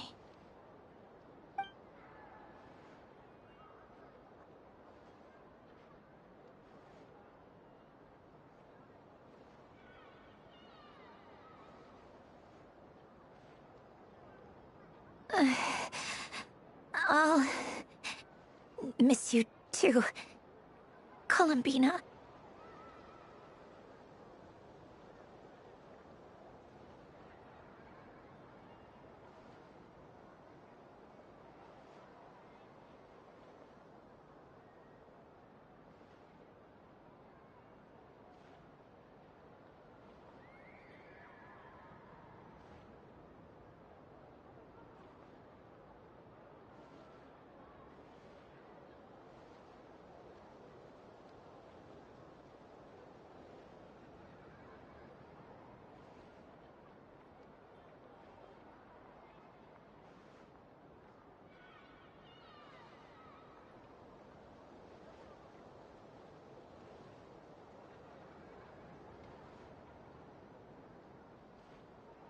Sorry, what was that?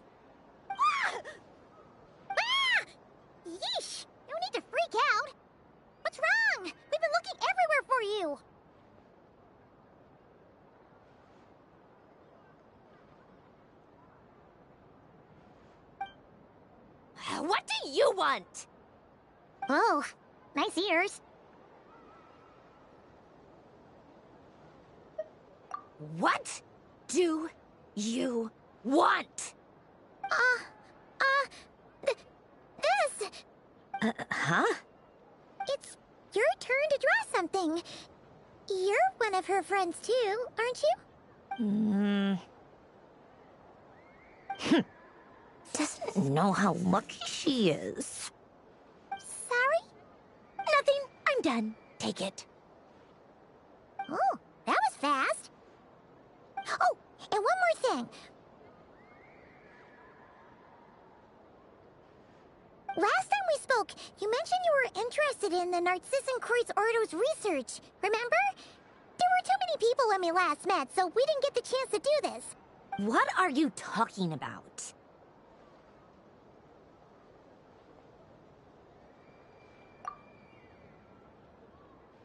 This is... Oh. Alain, Renee, and Marianne. Huh. The Holy Blade. A savior's plaything.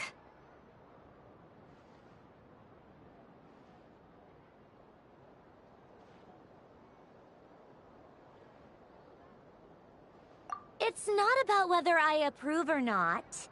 These people, they would sacrifice themselves for the sake of the world. Especially Alain Guillotin and Renee.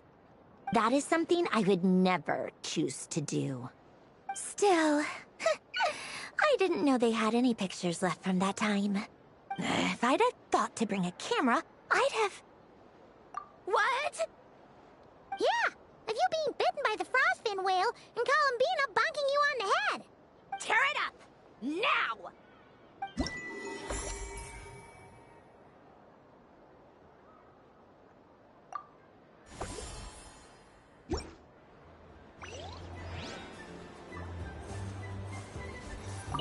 What's there to see on that moon anyway?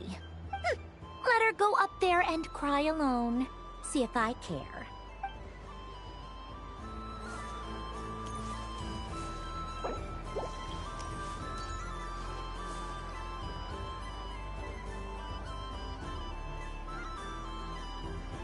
What is going on over here?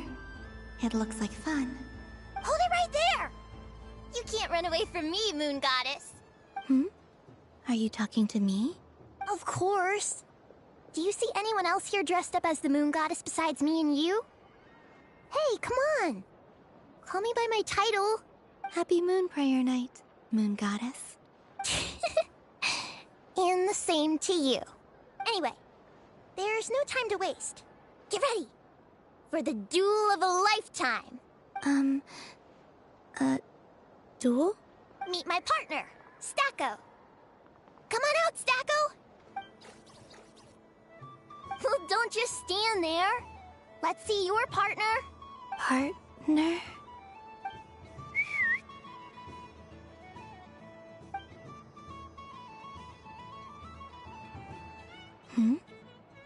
So I need to select a partner and command them in battle. Partner. I need a partner.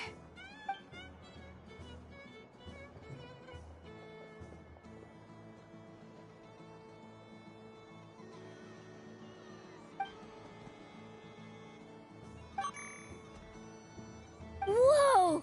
Am I seeing things? Where'd you get a Kuhenki? They're super rare. That's great.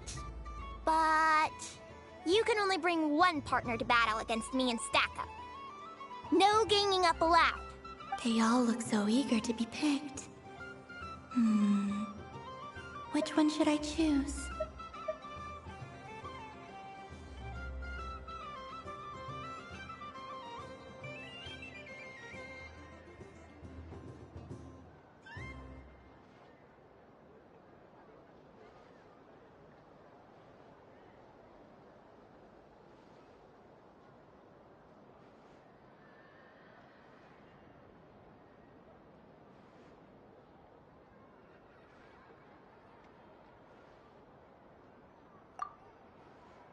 This deer came to celebrate the festival with the Frost Moon Scions.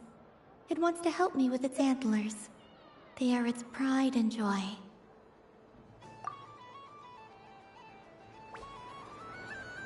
Testing!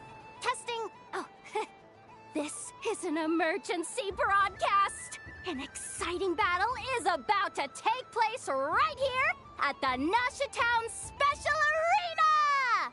In this corner, we have the Moon Goddess and her robot partner. And in the other, we have the Moon Goddess and her Rhymehorn deer partner. Only one Moon Goddess can be victorious in this ultimate battle of destiny. But who will it be? There's only one way to find out. Now, without further ado, let the Battle of the Moons begin! I don't care who we're up against. Stacko and I ain't gonna lose. Let's strike first. Stacko, formation shift. Ho ho ho! The robot has kicked things off with a change of formation. But how will this affect the battle? Nobody knows!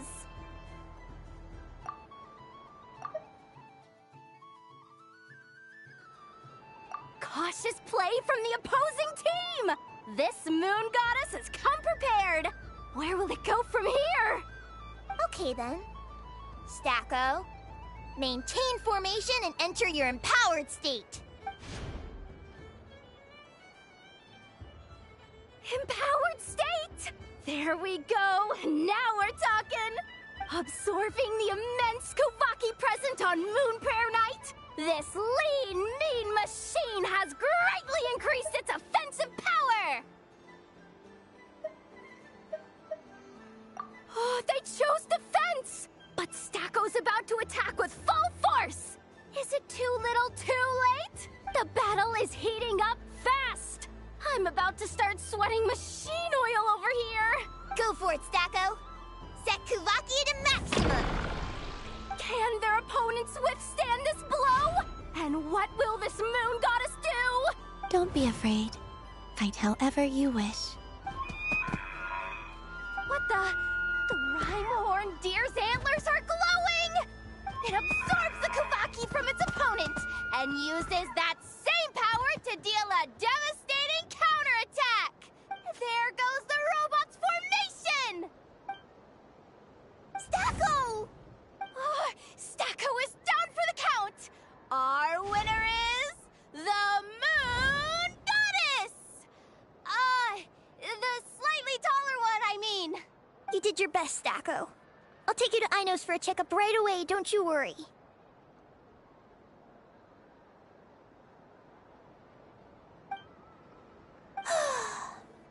Well, you beat me fair and square, I guess.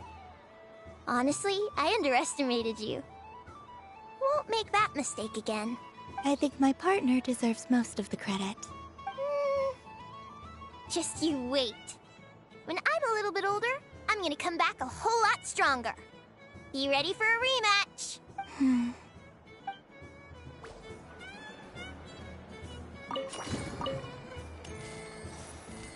Yeah. I'm gonna come back a whole lot stronger.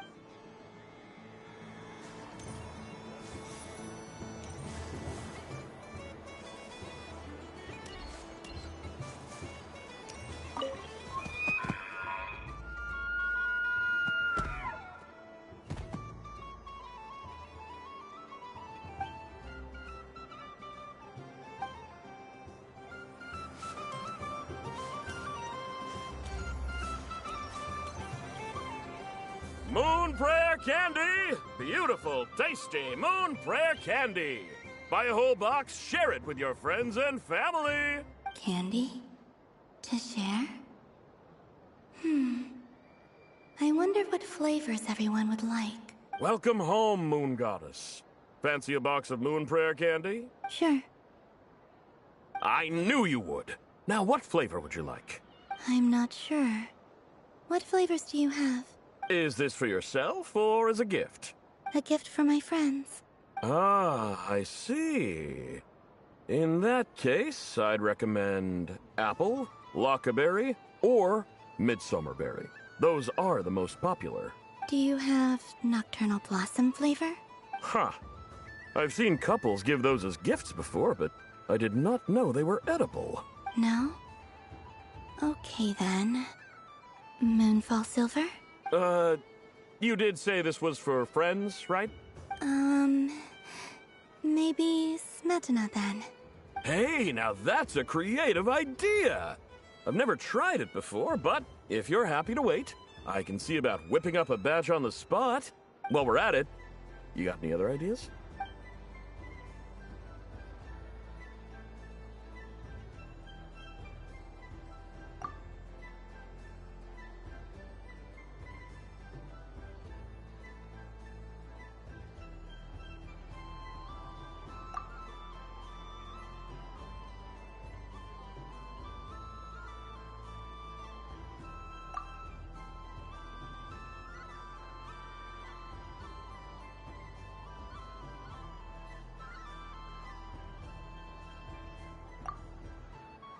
Here you go. Every flavor you asked for is in there. Thank you. I should be the one thanking you! You brought me a whole bunch of new business. It's like a genuine blessing from the Moon Goddess.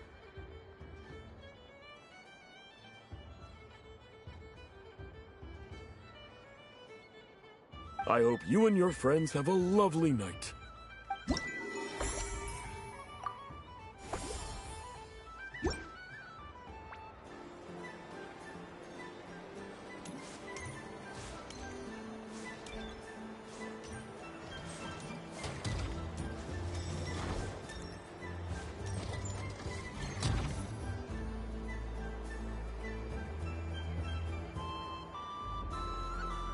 This doesn't make any sense! How am I losing every single time? Wait, Inefa, you're cheating, aren't you? Yeah, that must be it.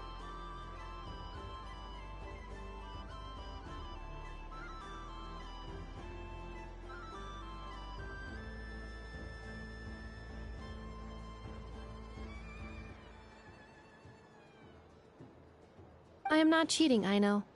Uh-oh, sounds like Inefa's turning into a big baloney bot. I think it's time for some serious maintenance. Moon Goddess, help me.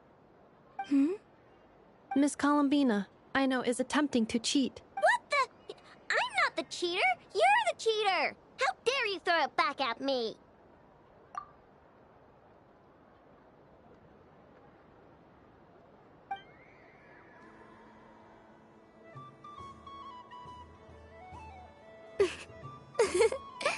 Alright, fine. Let's all laugh at I know. Just you wait till I get home, because I'm gonna make a game bot that can win 100% of the time. Let's see you laugh when I come back and beat your butts.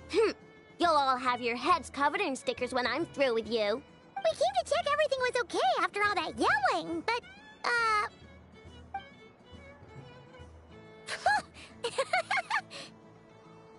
Whatever it is, it sounds like cheating is allowed. Kuhenki concentration. Each player starts with differently colored kuhenki. Each round, they draw one kuhenki from their opponent. When a player has two kuhenki of the same color, they make a pair and can be discarded. Any that can't form a pair must be kept. The round ends when a player can't form any more kuhenki pairs, and that player gets a sticker. ooh, can 4 people play as well? That is fine, so long as the turn order is fixed beforehand. Alrighty then. In that case, the 2 of us will join as one team. Okay, but if you lose, you're both getting stickered. I don't want to hear any excuses. Sure. And if we win? If you win, only one of you gets to sticker someone else. I have taken to calling this. I know logic. Hey, lay off me, alright? Okay, so we're starting the game from scratch again, which means all my stickers so far don't count. Looks like Luonatar is the Kuhenki of honor for this game. Anyway, let's go clockwise, starting from Inefa.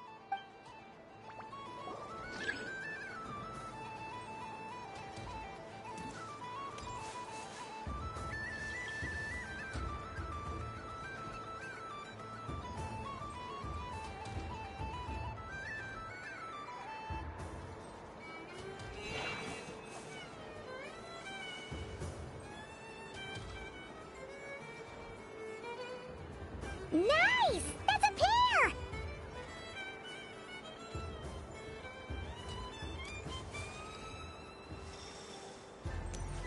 Go, go, fly!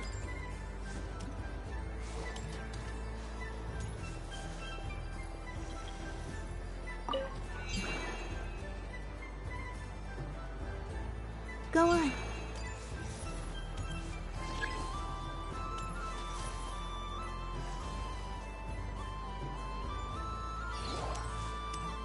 I have a pair.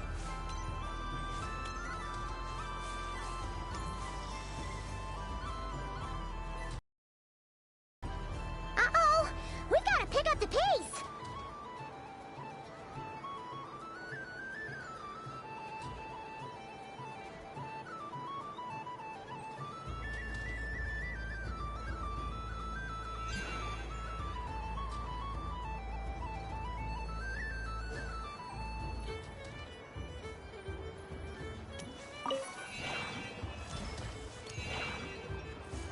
I win.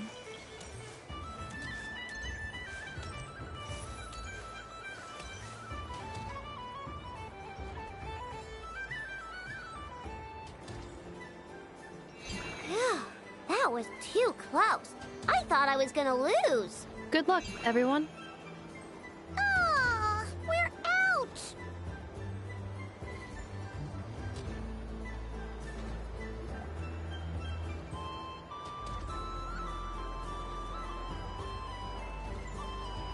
Let me pick a good one. What's it gonna be? You're looking very pleased with yourself there.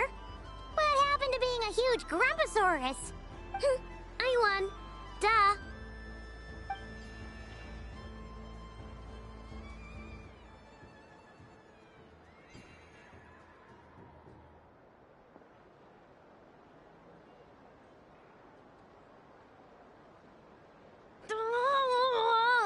Me again?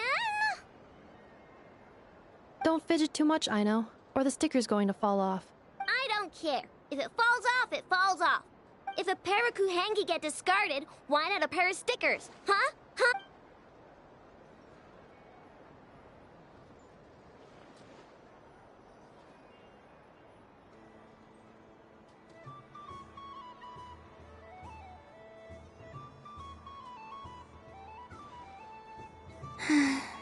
I've lost.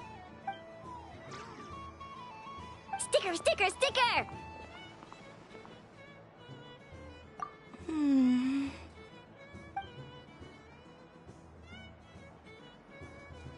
Cute! You think so? Shame. I can't see it for myself.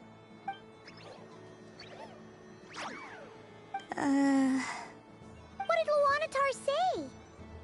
She said it looks so cute that she wants me to lose a few more rounds.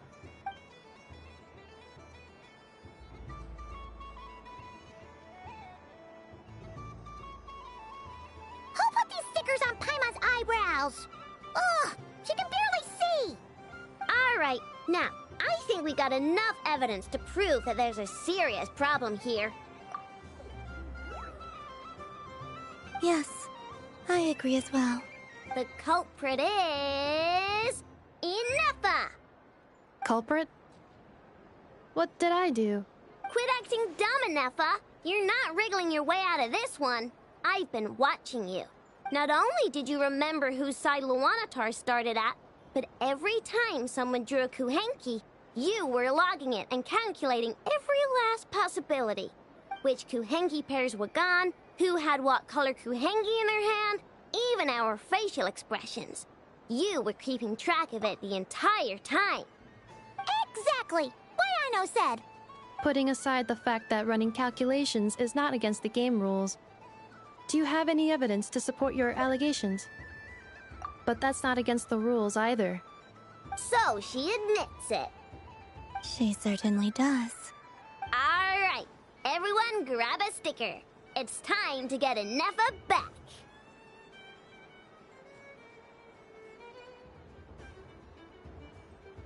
But... Take that!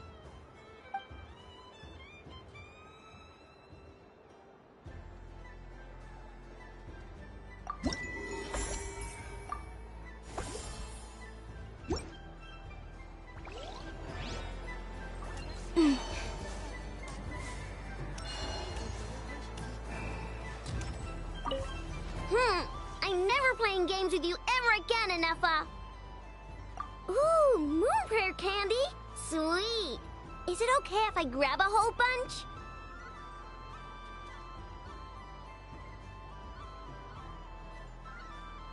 Psst, Columbina, turn around. Use your huge cloak to block Enougha's vision. Yum. Oh, this one's even yummier. Oh, the flavors are blending in my mouth. Ew.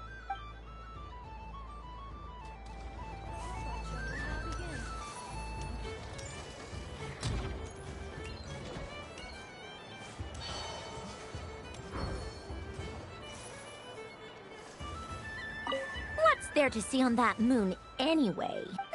Let her go up there and cry alone. See if I care. You're giving me candy? That isn't like you. This had better not be some weird prank. Coffee flavor? I thought you hated coffee. It's extra strong too. Huh. You didn't do all this just for me, did you? Hey! Don't take it away! I never said I didn't want it. I mean, you can't unmake the candy now.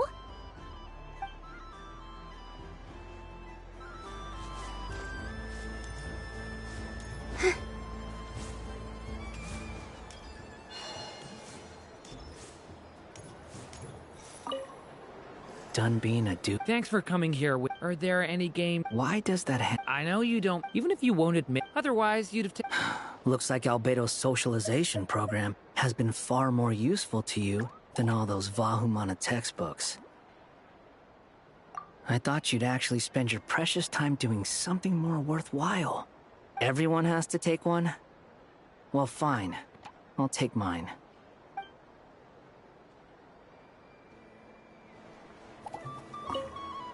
Done being a Thanks for coming here. Are there any... Why does that I know you don't, even if you won't admit. Otherwise, you...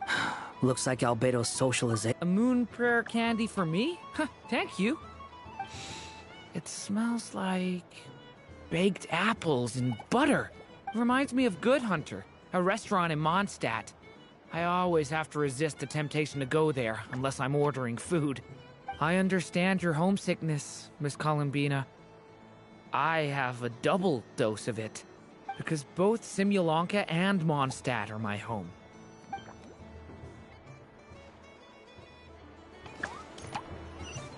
If all the prizes are gone, so the next... And remember, run up... Oh, a gift for me?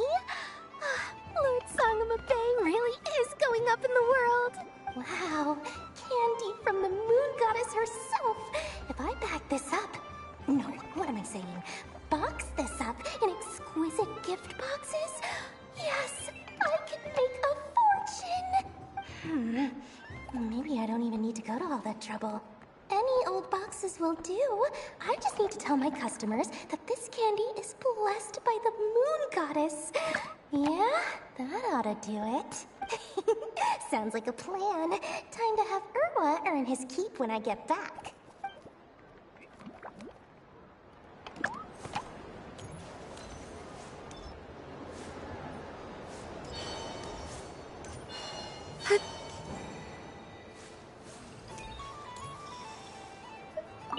Yes. Why, thank you. Don't mind if I do. Oh, my. It's so sweet. I'm so accustomed to plain, simple meals that this sweet treat is quite a shock to the senses. But I savor this moment in its entirety because it tastes like true friendship.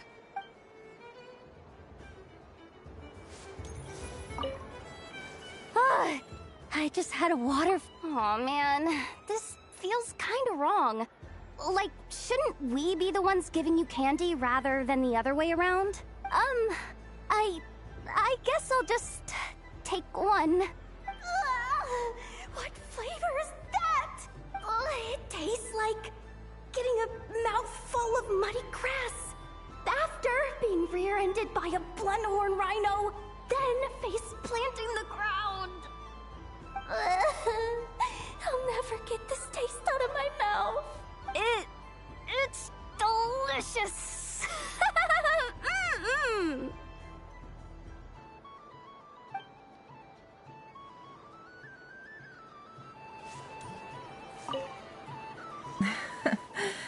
That was... oh. A gift? You shouldn't have, Miss Columbina. Very nice indeed. Candy is one of many luxuries that the desert folk could never afford. How I yearned for candy when I could not have it. Yet, now that it is readily available to me, I never seem to crave it.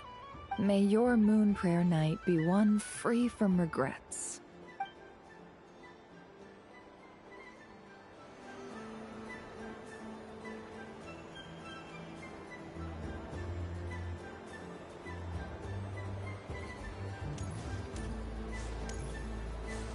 Something about festive lighting. This is most thoughtful of you, Miss Columbina.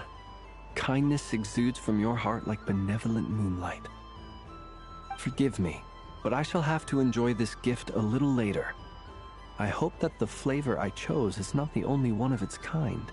If others were denied the chance to sample such kindness as you have shown to me, it would be a great pity indeed.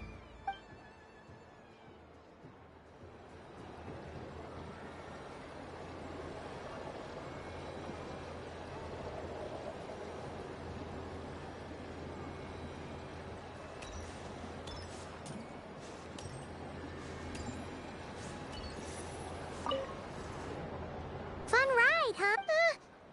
This isn't gonna be... Oh, candy for us? Thanks a bunch, Columbina. Don't mind if we do. Whoa, this one's intense. But it's so tasty. What about you, Traveler? How does yours taste? Oh, sounds good. I'm drooling now. Are there any more Smetana candies in the box? Yes, I believe so. Okay, gotcha. Let's see.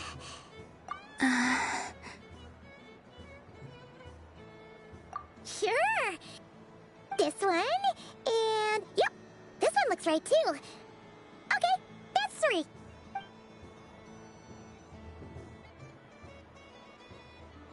Here we go.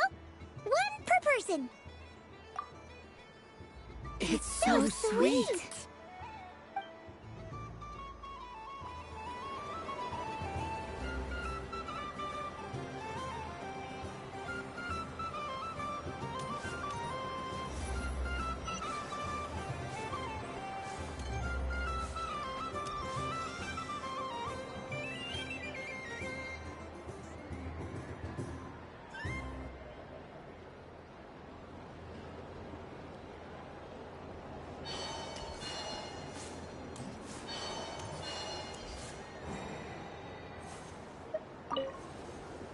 I've seen Lenny and the other children. Candy? Would you mind if I took a handful extra? I'm sure the children will enjoy them. I must say, Columbina, you really have changed. You never used to show this much consideration for other people, even when prompted. I'm sure Sandrone would agree when I say, I like the present version of you better.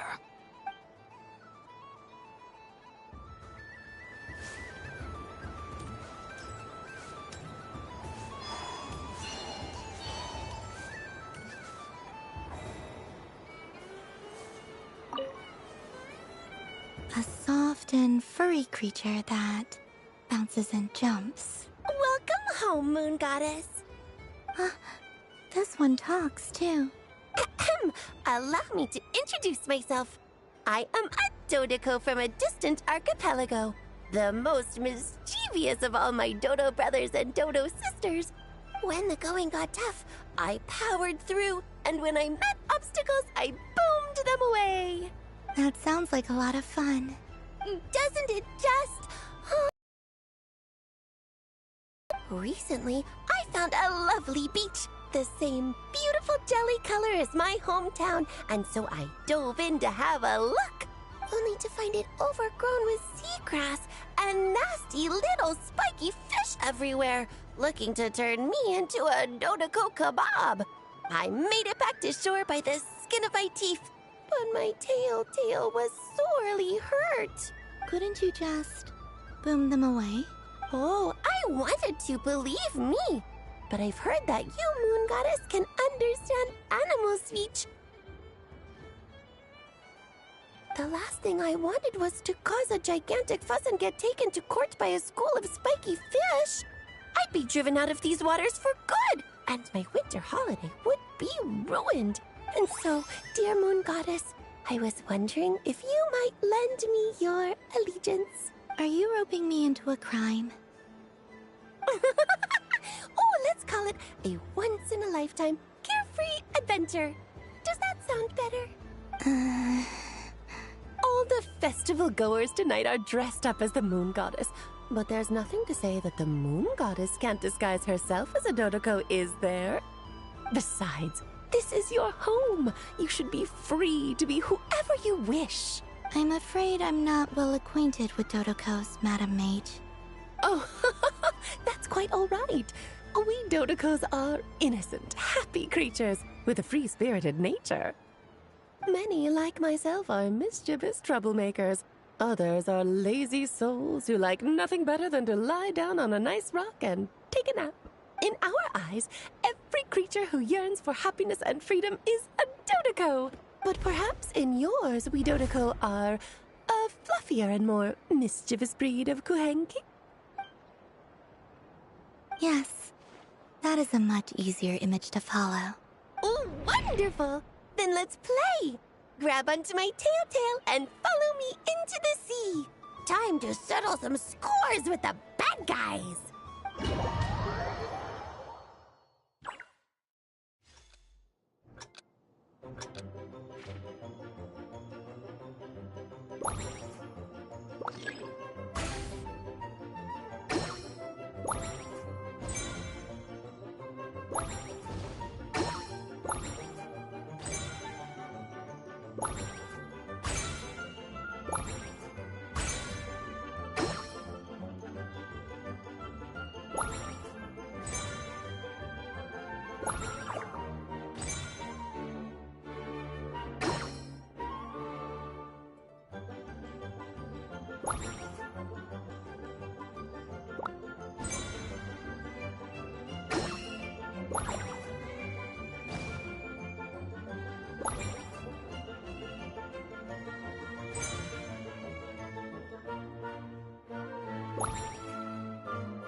Remarkable talent! So, what do you make of it? The use of Jumpy Dumpties doesn't come as naturally to me as Kuvaki. But their unpredictability makes it fun. I think they call this... novelty? Indeed! And how did it feel blowing those pesky nuisances away? Not bad. Any guilt?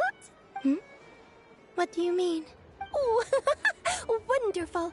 Lovely answers to all 3 questions. You've passed the safety test. Now I can give this special bomb to you as a souvenir. Remember, if you find any meanies living on the moon, you can use this to boom them into oblivion. I will.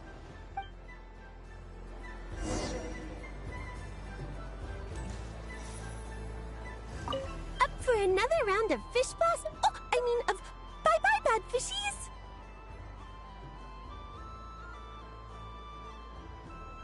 Oh, bless my fluffy tail!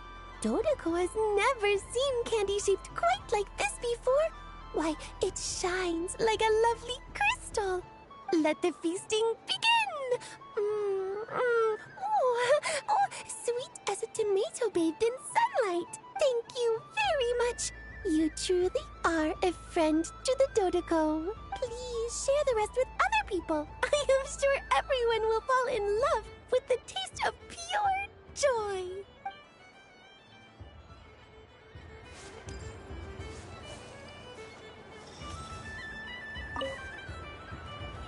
Welcome home, Moon Goddess. Oh, you're the genuine article. Alice was right. This moon prayer night was worth watching after all. Another one that talks. Greetings. Pleased to make your acquaintance. I am the Hexenzirkel member they call B. Barbeloth Trismegistus. Columbina Hyposelenia. Pleased to meet you too. Hyposelenia. A fine name indeed. Now then, Miss Columbina, do you wish to hear a mage's divination? Divination? The Frost Moon Scions used to ask me what would happen in the future. Is this like that? From the perspective of the one seeking answers, perhaps. As you look to your journey ahead, if you seek to understand the unknown, resolve your doubts, and soothe the confusion in your heart, divination could be for you. The unknowns on my journey. Of course, if one wishes to peer into fate, then hydromancy is the more precise option. But that is a complex affair, and to relegate that majestic art to the status of a festive amusement would seem somewhat uncouth.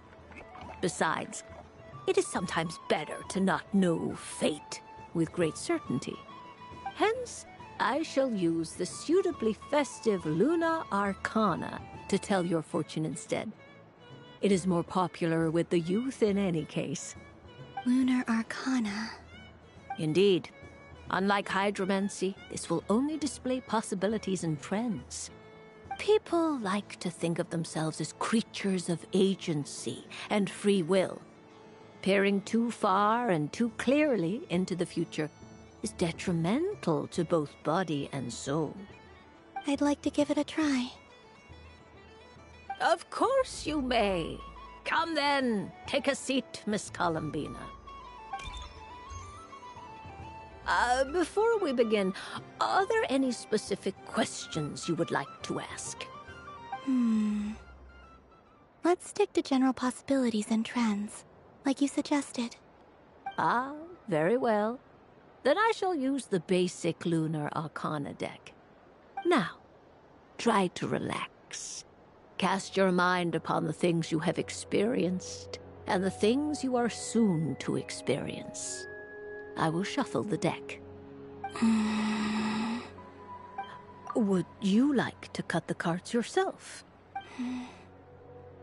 You do it. No problem. Now then, to make things easier for the seeker, that is to say, you, I shall decipher the cards from your perspective.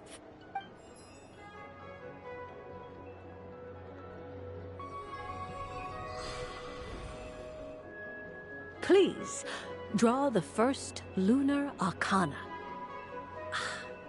This represents destiny and is the foundation for the divination as a whole.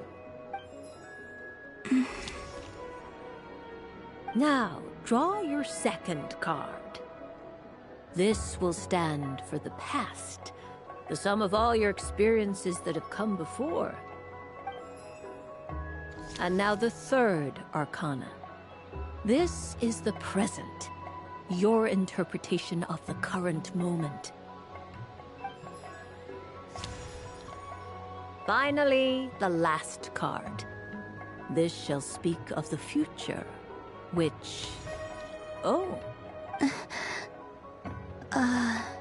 Kuvaki Pulse?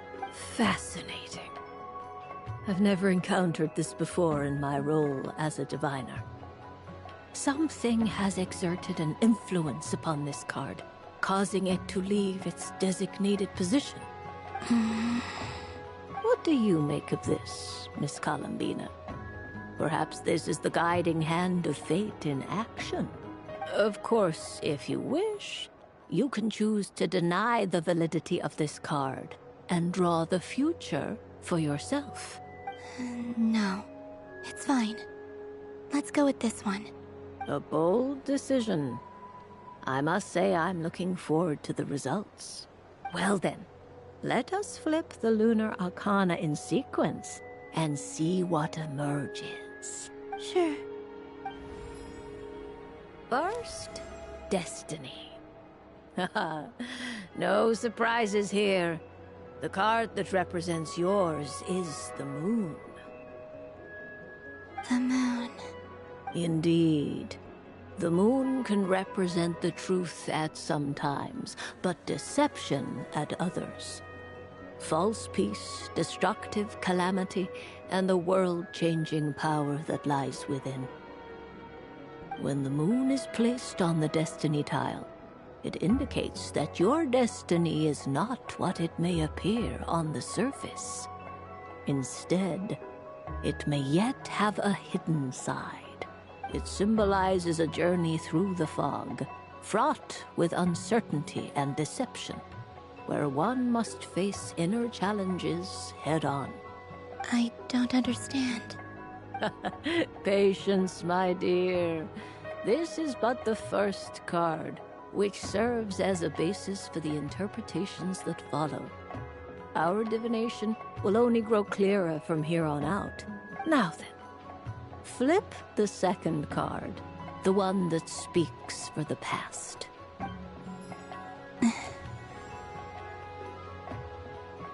Ah, the Hermit, but inverted.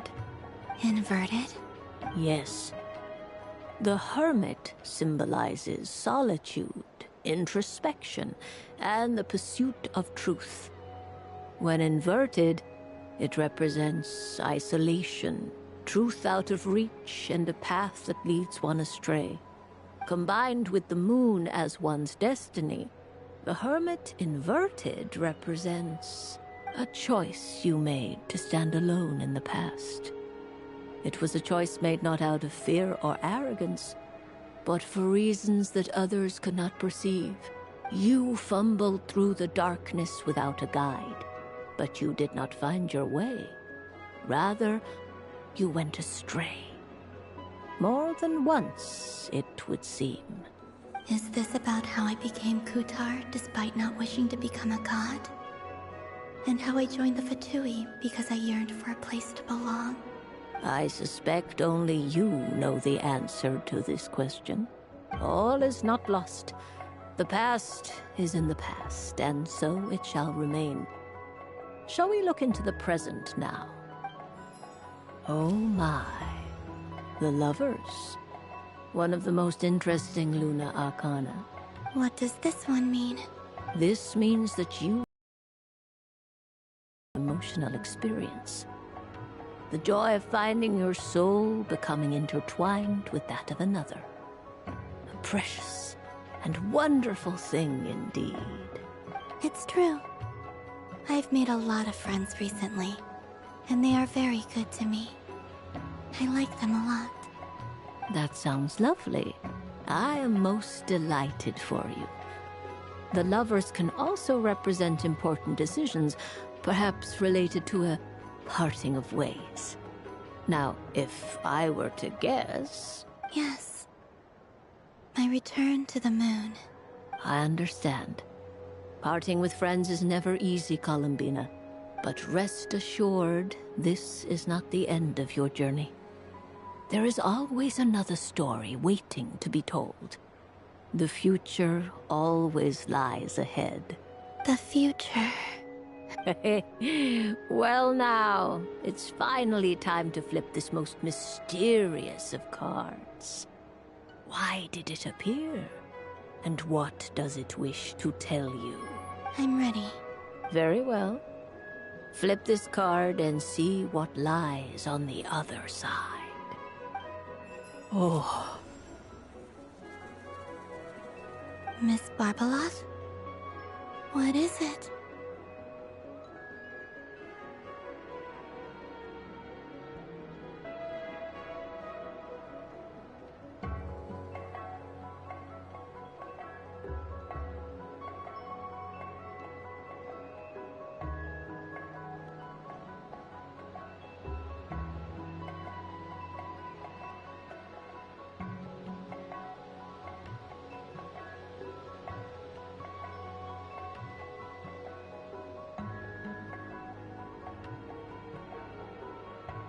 This card is death.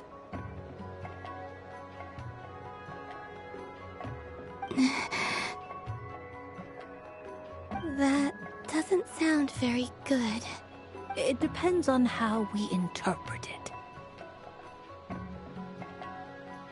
It is true that it can represent an agonizing death, a complete and utter end, but at the same time, it can also represent rebirth. Do not forget that your destiny card is the moon. That lends your future many different potential meanings. If death spells the end, is it unavoidable? As I have said, divination can only display general trends. It is a rough guide, but it does not show predetermined outcomes. Allow me to summarize it for you. In the past, you may have lost your way, but now you have gained new connections and new strength. You now face an important decision, one that may bring about a great change in what is yet to be. This change might, in turn, be the end of all things, or their beginning. But remember, everything is subject to change because of the moon present in your destiny. You must see the truth clearly and face your innermost thoughts. The truth. My innermost thoughts. Thank you, Miss Barbeloth. Don't mention it. Some people dislike divinations, for fear of glimpsing an ending to their story that they wish was not so. But I can see that you're different. The result of this divination will not sway your decision. This is a rare quality, and one that diviners always hope to see in the seeker. We are here merely to guide, not to exert undue influence. I understand. Go then and illuminate your future, Miss Columbina. The moonlight that shines from you now is most captivating. The death card made a most enigmatic appearance. The moon for which Miss Columbina is bound, I fear. Fretting is of no avail. I will have a chat with Alice about it sometime. Ah, you're such a polite child, Miss Columbina. But we elders have already partaken of our fair share of stories in this world. Enjoying candy, keeping up with the hip and groovy trends of the day. Oh, these things should be left to youngsters like you. I hope you don't misunderstand me. I do not intend to lecture you or reject your kindness. It is simply that the mere sight of this candy is starting to give me a toothache.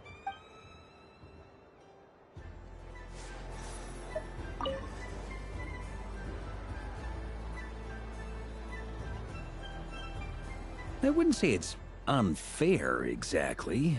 I mean, your voice goes right into people's heads. How would you explain that to the kids? You can't just explain it away as magic. Is something the matter? Ah, Miss Columbina! No, nothing you need to worry yourself about. Ah, impeccable timing. Stick around for a second, Miss Columbina. I need your input on something. This self-proclaimed knight answer. I, for one, would like to hear your verdict on the matter. Hey, now, I left the flagship just to help you out, Miss Nicole. What's going on? So Alice and I are both using long-range remote control spells that work on similar principles, allowing us to attend this festive fair in Dodeco form. Sorry, let me backtrack a little. While similar, there are some key differences. Alice, being a great mage, wanted her Dodeco to reflect something of her own charm and mystique. So she adjusted the way its tail moves when it spins around.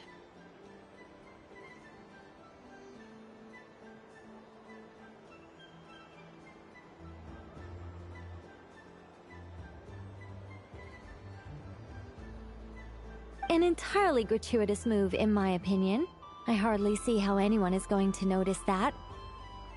If anything, I'd say that anyone who stares intently enough at a Dodeco's tail to notice such a small detail is someone we ought to be highly concerned about. I only say this to emphasize that my question has nothing to do with tails. Now that we're clear on that, Why is Alice's Dodiko permitted to interact directly with the children celebrating Moon Prayer Night, while mine is not? Your voice speaks directly into people's minds. See? Exactly what I said. Miss Nicole? Ugh, I can't stand it. I know that probably makes me sound like a whiny child acting out in front of their parents. And it's a little embarrassing now that I think about it. But hey, I said it now, I can't take it back. That would be even more embarrassing.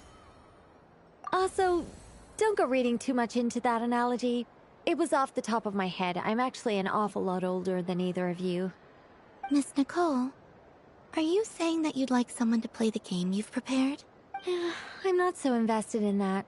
It's just something cobbled together using items I borrowed from Alice. She probably didn't even make them herself. The point is, I want to know everyone's thoughts after they receive their prizes.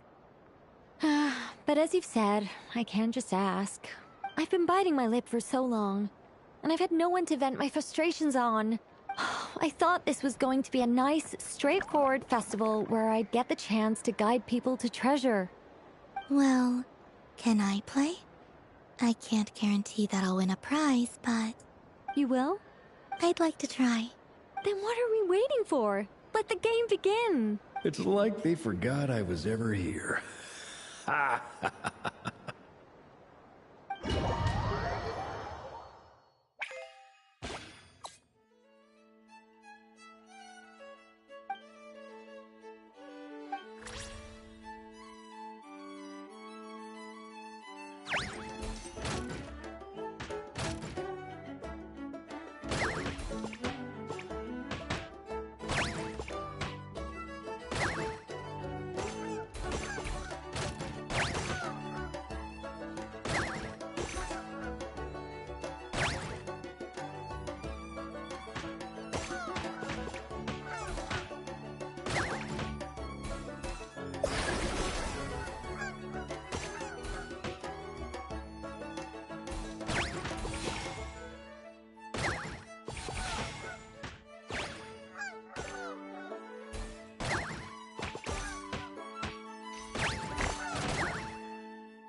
Congratulations, Miss Columbina! With your great wisdom, you have overcome every obstacle in your path and conquered the great challenge posed to you by fate. Fate? Well, something to that effect. If you'd prefer something more poetic, it could be the icy winds or the dawn. Anything you like, really. You could even go with the challenge posed to you by Dodiko, if that's what you're into. Anyway, you can take or leave my suggestions. Moving on. All my hopes are now resting on this. Can I open it now? Stop teasing me. Please, I'm begging you. No more talk. Just open it. Wow. What a lovely sculpture. Classic and cute at the same time. Thank you, Miss Nicole. I'll always treasure it. There we go. Music to my ears. You have my sincerest gratitude, Miss Columbina. Thank you for sharing your precious time with me and fulfilling my wish. Don't mention it. You've all done much to help me. And still, I'm the one receiving all these gifts.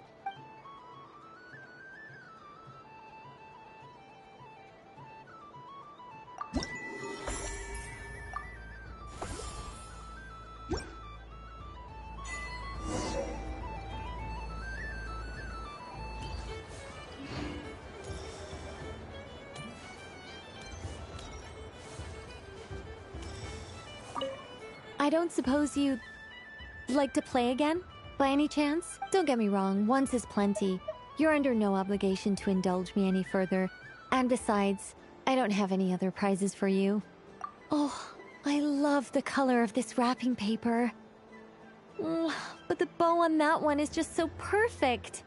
Oh, this is a tough choice. I know the wrapping paper doesn't affect the flavor, but it does set the first impression, which can influence your mood as you eat it. And actually, that does affect the flavor. I have to listen to my heart and pick the one that I can really build a bond with. It's the only way to eat candy. Oh, but look at the shape of this one. How lovely. Ah, this choice is getting harder and harder.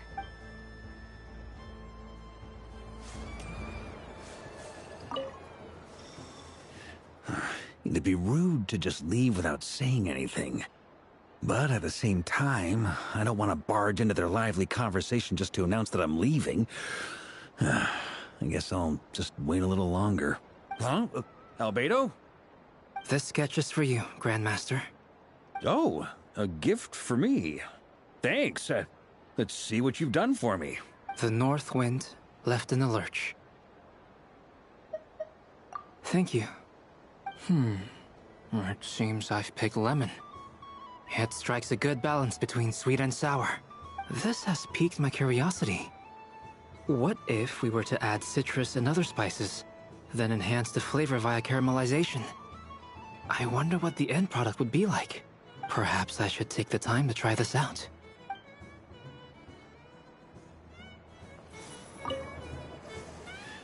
Huh? Albedo? This sketch is for you. Oh, a gift? The North Wind left in the lurch. Ooh, I get one too? Nice, thanks. What is that? Oh, it's so familiar. Don't tell me. Oh, I got it. It's like the candy jar dropped into a vat of today's boon. Seems I'm a proud recipient of today's Feast of the Moon, huh?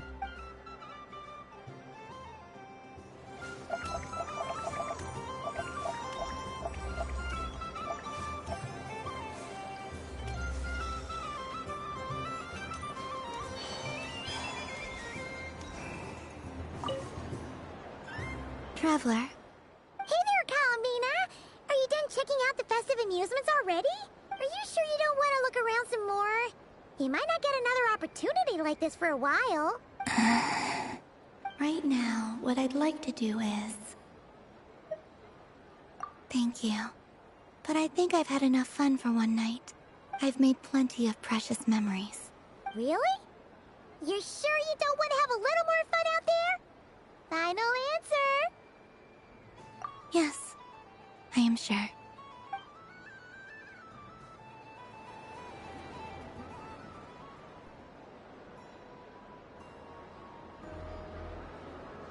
This was the most fun I've ever had on a moon prayer night. Everywhere I went, people were saying, "Welcome home," and there were friends at every turn. I only wish it could last longer than one night.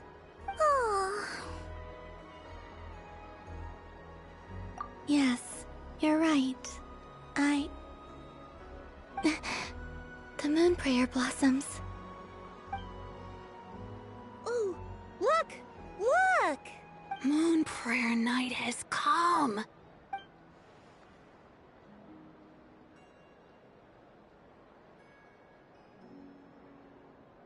The moon. It's so beautiful. Happy Moon Prayer Night, dear. Happy Moon Prayer Night. Happy Moon Prayer Night.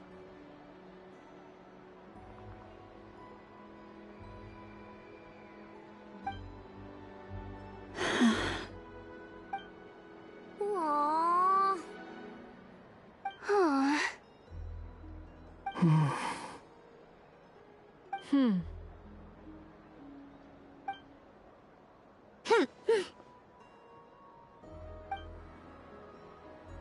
Time flies when you're having fun.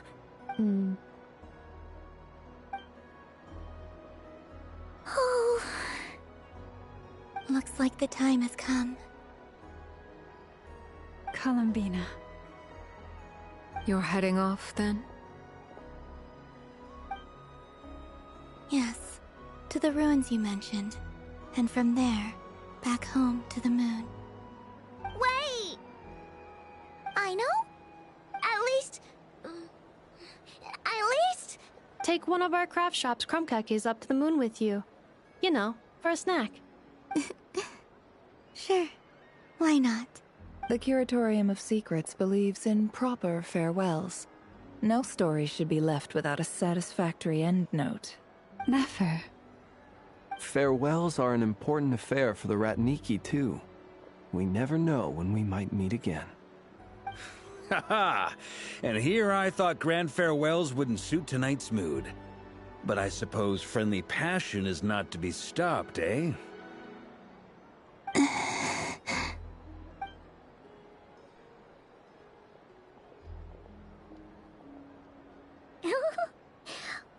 made a little something for you, Columbina.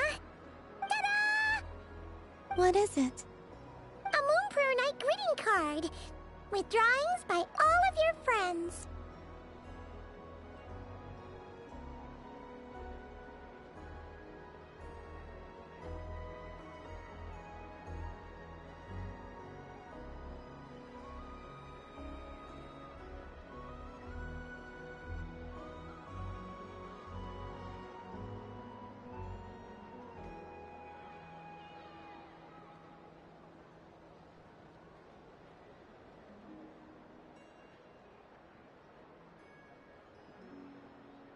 You did mention that you'd like a portrait done, so I took the liberty of creating one for you.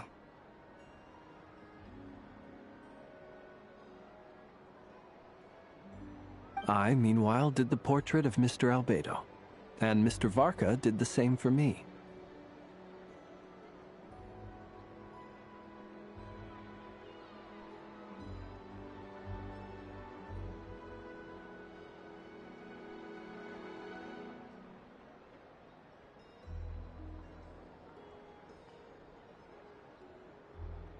I mean, I think my work was pretty true to life, don't you think?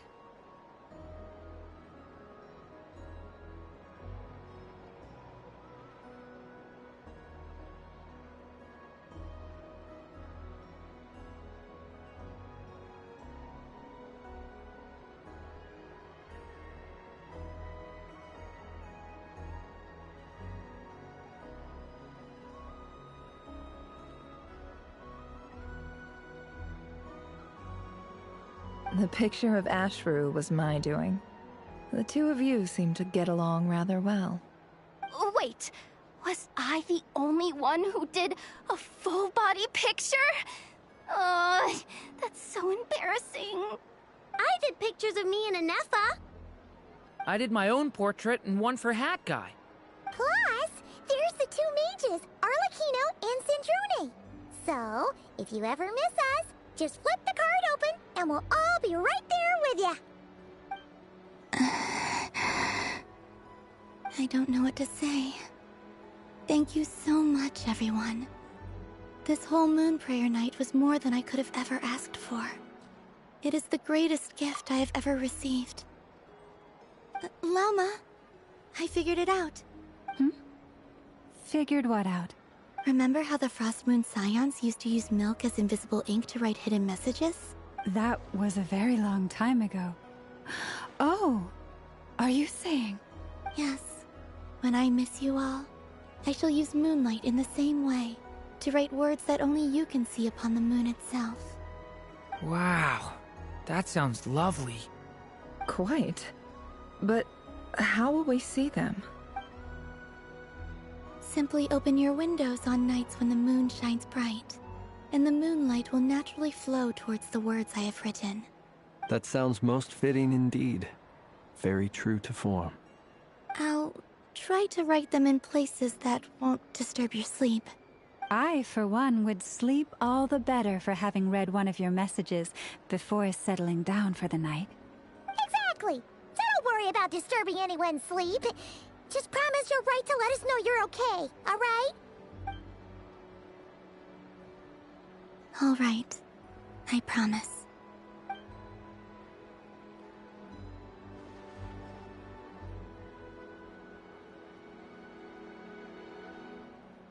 In that case, Columbina?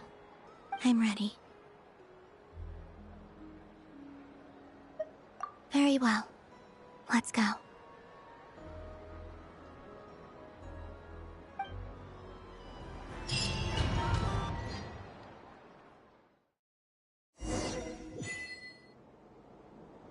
In just a few moments, I will be gone. I still don't know what to expect on the moon. Will I really be able to send messages to my friends? The Kuhenki, the animals of Nod-Krai. I'll never get to see them again.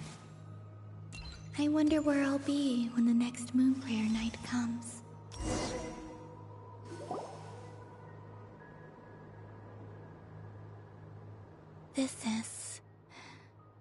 This is where the people of Hyperborea used to communicate with the moons.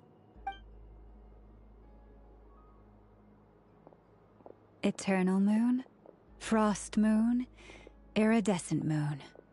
When the power of all three converge, the gate to the moons shall open.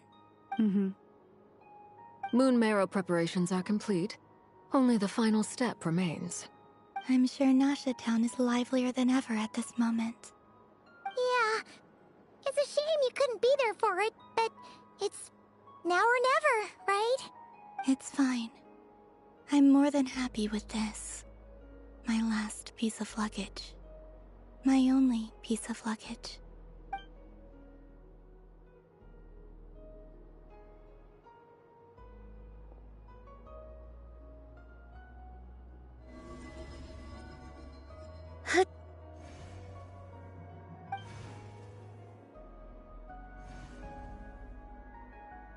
I can already feel the moon calling to me.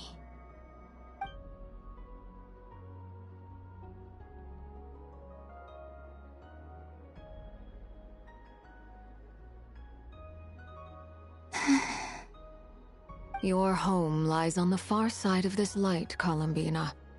From now on, we will at last have a reason to pray to the true moon.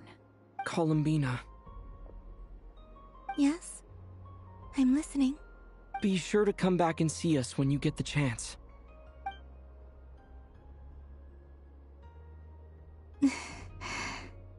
Of course. But if that chance doesn't come, then remember that you have friends on this planet. People who will miss Columbina. Yes, I will. Thank you for everything you've done for me. And remember, come night or day, the moonlight shall always connect us. Well then, farewell, my friends.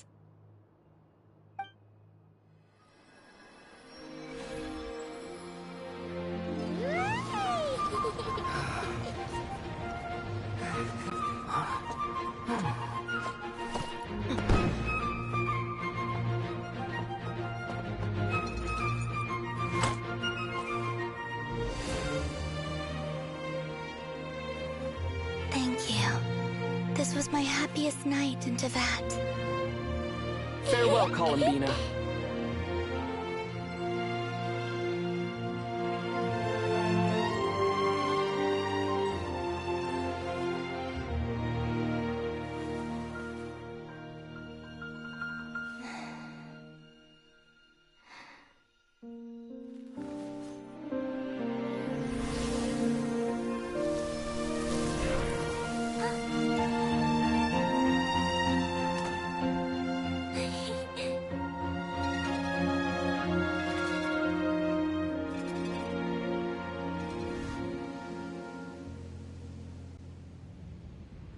The moon really is closer than ever tonight.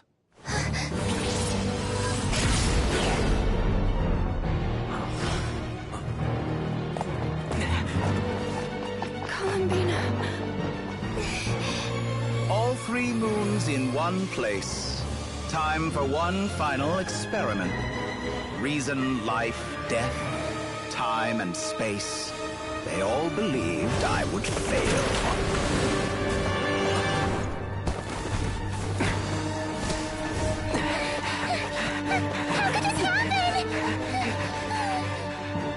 Tevat's primordial power never did belong to the throne of heaven. And now, they are mine.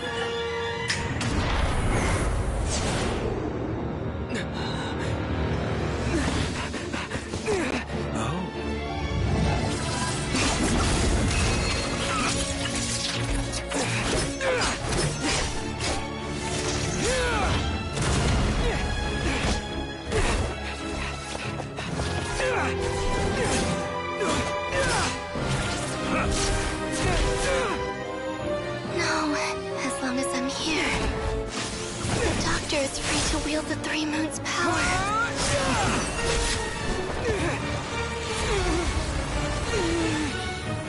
It's the only way.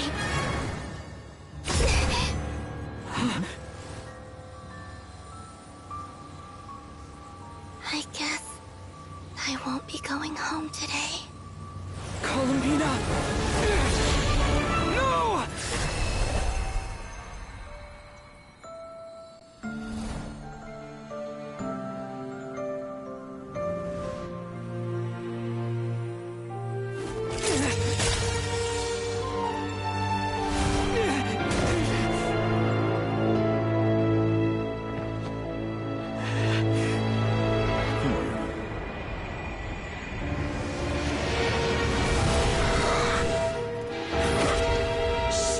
World, do not try to control me!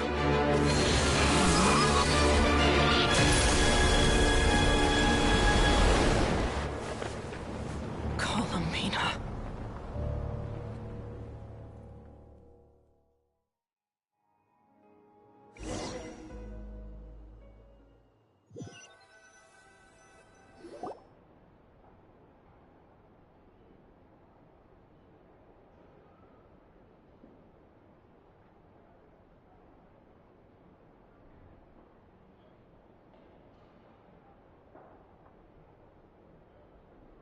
Are you all right? Do your wounds still hurt? I had someone prepare a little medicine that could prove effective. Take it if you need to. In that case, let me relate the contents of the call we made to Alice after the incident occurred.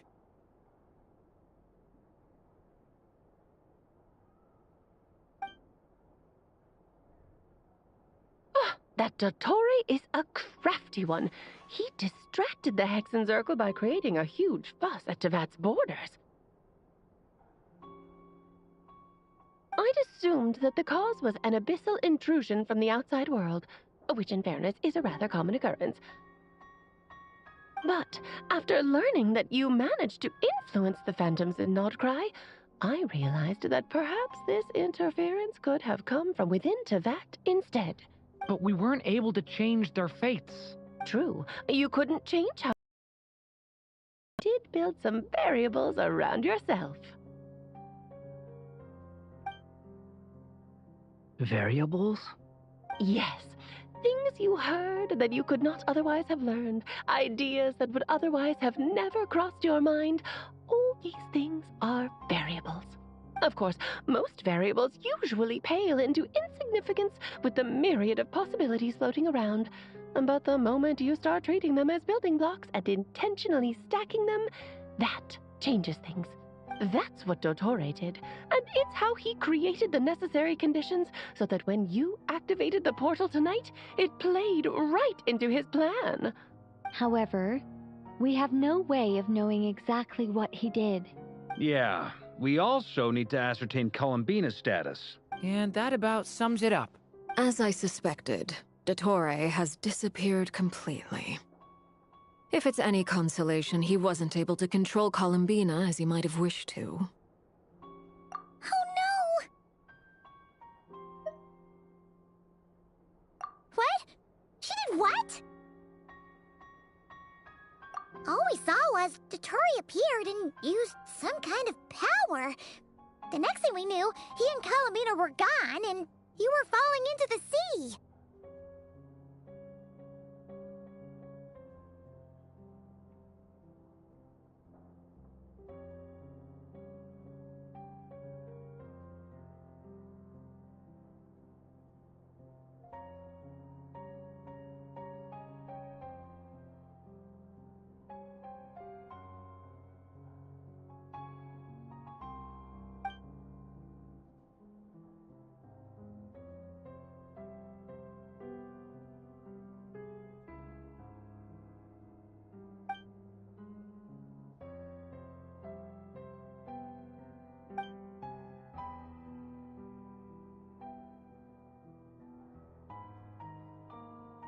So, Columbina intentionally opened the Moon Gate and escaped into the same mysterious world as Rerir and Thalindis.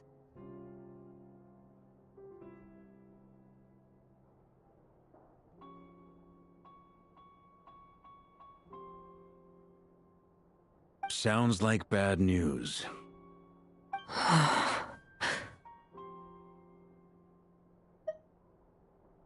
Seen in that way, the Trilunar Syzygy and Rerir's emergence, Dottore might have been pulling the strings in both cases.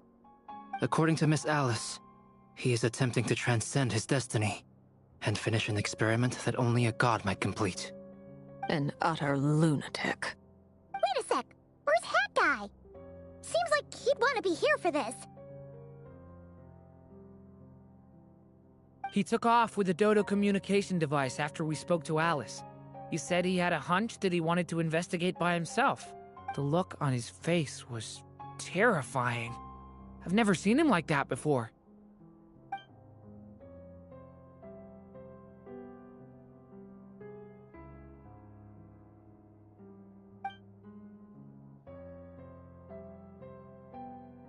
I'm back. Hat Guy! I went to look for the Hyperborean phantoms again. I think I've gotten to the bottom of it. I got them to talk to Nicole on the other end of the communications line. Turns out, the history they describe is different from how Nicole remembers it. Really? But how? Surely Nicole can't have been wrong. Because the phantoms are the ones who were deceived. They speak of a savior who appeared in their history. One who never should have existed. This savior promised to create a new moon within the false sky, and even bring back their moon goddesses. Foolishly, they believed in him, and told him everything he wanted to know about the moons. It's obvious that this was Dottore's doing. Now you mention it, the first time we entered the Hyperborean ruins, we heard the phantoms discussing their history, and I remember Nicole commenting that something sounded a little strange. But Dottore shouldn't have been able to get in there in the first place! He didn't.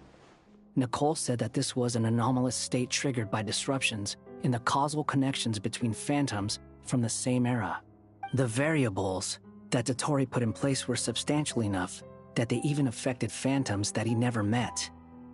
So it's not that their memories were unclear. They'd been tampered with. That's exactly the possibility Dottore was trying to manufacture. He turned these variables into knowledge and engineered the situation so all that knowledge would fall into his hands. Then, he harnessed that knowledge on Moon Prayer Night to truly create a false moon. How is that even possible? To be precise, he exploited a weakness in the way the spell works. The spell senses Kuvaki to detect the moon's location. So, as long as the false moon more strongly resembled the moon than the frost moon beyond the skies, the gate would teleport Columbina to the false moon's location. In other words, to Dottore's side. Once he had her under control, the teleportation spell remained active, and he manipulated her power to seize both moon marrows. At that moment, the moon marrows disappeared right before our eyes. It was already too late, even as we were leaving the ruins. By then, Dottore had already amassed the power of all 3 moons. So, where does that leave us? What do we do now? I'd certainly like to know what Her Majesty thinks, now that the concerns I expressed to her have come to pass. But we cannot simply sit and wait for her to decide the matter. And in any case, it is not the Fatui Harbinger Damselette who sees us as her friends, but rather Columbina Hyposelenia. If, even in such extreme circumstances, Her Majesty will not lift the prohibition on harbingers drawing steel against one another, then I will do as my heart demands. I will fight as Peruware instead. Oh, Arlecchino! Time is short, so I'll make the first move.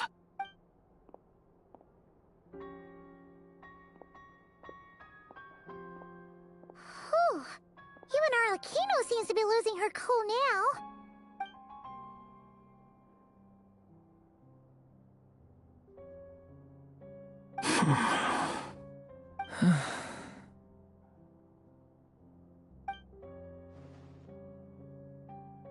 All right. Lose those dejected looks for a moment and let me get a word in. It looks bad, I won't lie. Very bad, in fact. So Dotori's pulled some real dirty tricks to gain the upper hand. For now. And yeah, it's to the point where even the mages say that his variables have affected destiny. I'm not so sure, though. Many have told me that Tevat's destiny is fixed. And that does appear to be the case. Well, what makes Dotori so sure he'll be the exception? And since he was able to stack these variables up, who's to say we can't do the same? You of all people should not be discouraged, traveler from afar. This isn't over yet. And you're not alone in that. Everyone here does, whether they've spoken thus far or not. But none of us are the type to sit back and wait for the sun to shine again. That's exactly how a knight should roll. If they knock you down, you get back up and get back in it. Don't forget, Honorary Knight, you're a legitimate member of Mondstadt too. Mark is right. This is far from over. Dotori's already way overdue a butt-kicking given his past shenanigans. And after this, he's earned himself a double dose. That's what I'm talking about. How's everyone else feeling? I'll use Kuvaki to investigate Columbina's whereabouts. I am not ready to give up either. Leave the intel gathering to me. Whatever happens within Nod-Krai's borders, when the Curatorium of Secrets wants to be in the know, we always find a way. Aino and I will do all we can to support you. We will attempt to reverse engineer Dotori's actions and seek a breakthrough that way. Alice and Nicole are busy dealing with an emergency at Tevat's borders, so they can't return just yet. But they're both very angry about this. They've asked Albedo and me to act on the Hexen Circle's behalf and do everything in our power to fight back against Dotori. Are you ready then? We're going to have to conduct a lot of research, even in the early stages. I'll do my best. As for me, I'm pretty familiar with Dotori's way of doing things, so I can try to predict his next move. I'll help with your investigation. Nice! Looks like we have our basic division of labor. I'll get in touch with Flints and Itlua, get them to have a chat with their Starshiner. It couldn't hurt to bring the Lightkeepers on board as well. At the same time, I'll pass on instructions to the Knights present in Nod-Krai to assist the Lightkeepers and other organizations in ensuring the safety of those living here. Yeah! We'll show him! That's it then. Good luck, everyone.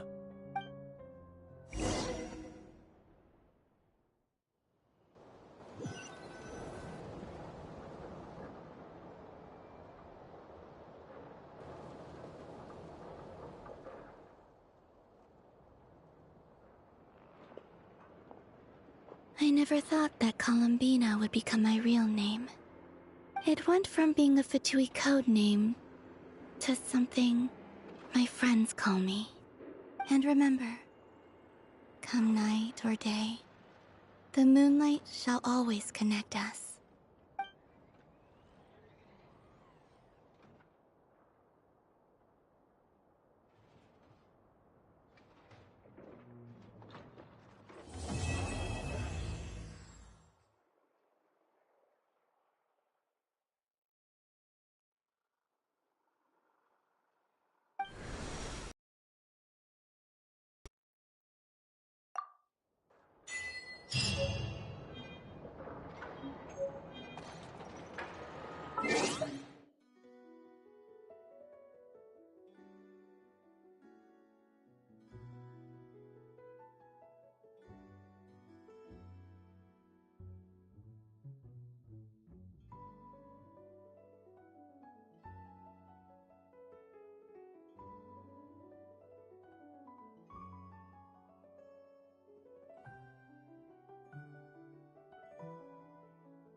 Ad Astra. Thank you for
Hey, nice to meet you. If you've got a commission, spit it out. As long as the pay's right, I can help you with anything. Most things. I can help you with most things.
Coming to beat.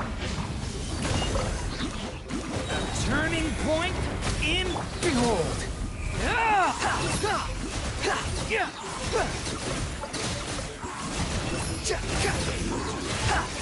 Run from death. Run from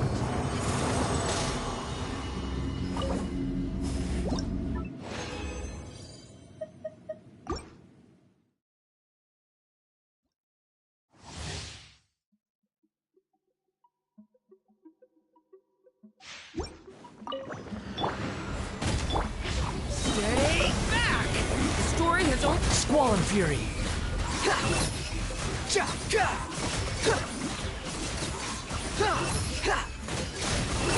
Search for it! Run from death.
burst. Leave it to me! Behold!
Watch out! Decay! Squall Fury!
Ancient alchemy truly is fascinating.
Each day is a new page in my story. I want to savor every scene, every footnote, before I turn to the next one. Oh dear, I am feeling the urge to jump in a puddle. Oh, it's best not to fly too high in this weather. Did it once slumber in a place like this? It's like a scene from a fairy tale. How pretty. Yeah. Oh dear, I'm getting thirsty. Good morning. Oh, please don't mind my head lolling. My neck's a bit stiff. Last night, a cat came and slept only a few meters away. Usually, I frighten small animals off. I didn't want to disturb it, so I tried not to move all night. Well, if brunch is a thing, does that mean there's such a thing as dinner? I wonder if we'll see the stars tonight. There's nothing more peaceful than curling up in your own tail for some good sleep. You think I'm getting more mature?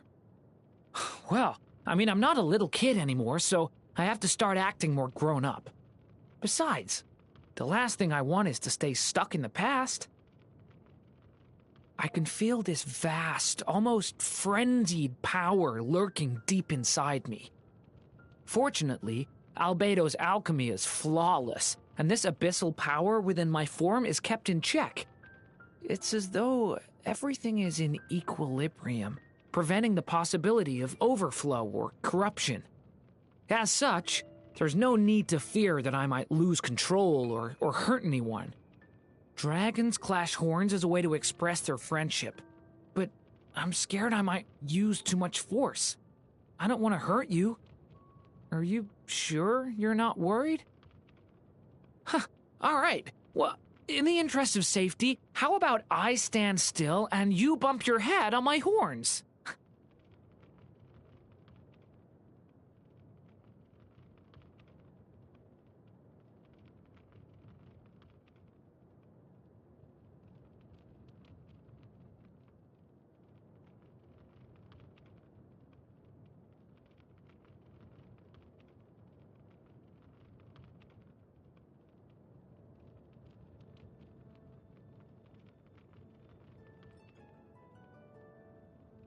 My first friend was an origami flying squirrel.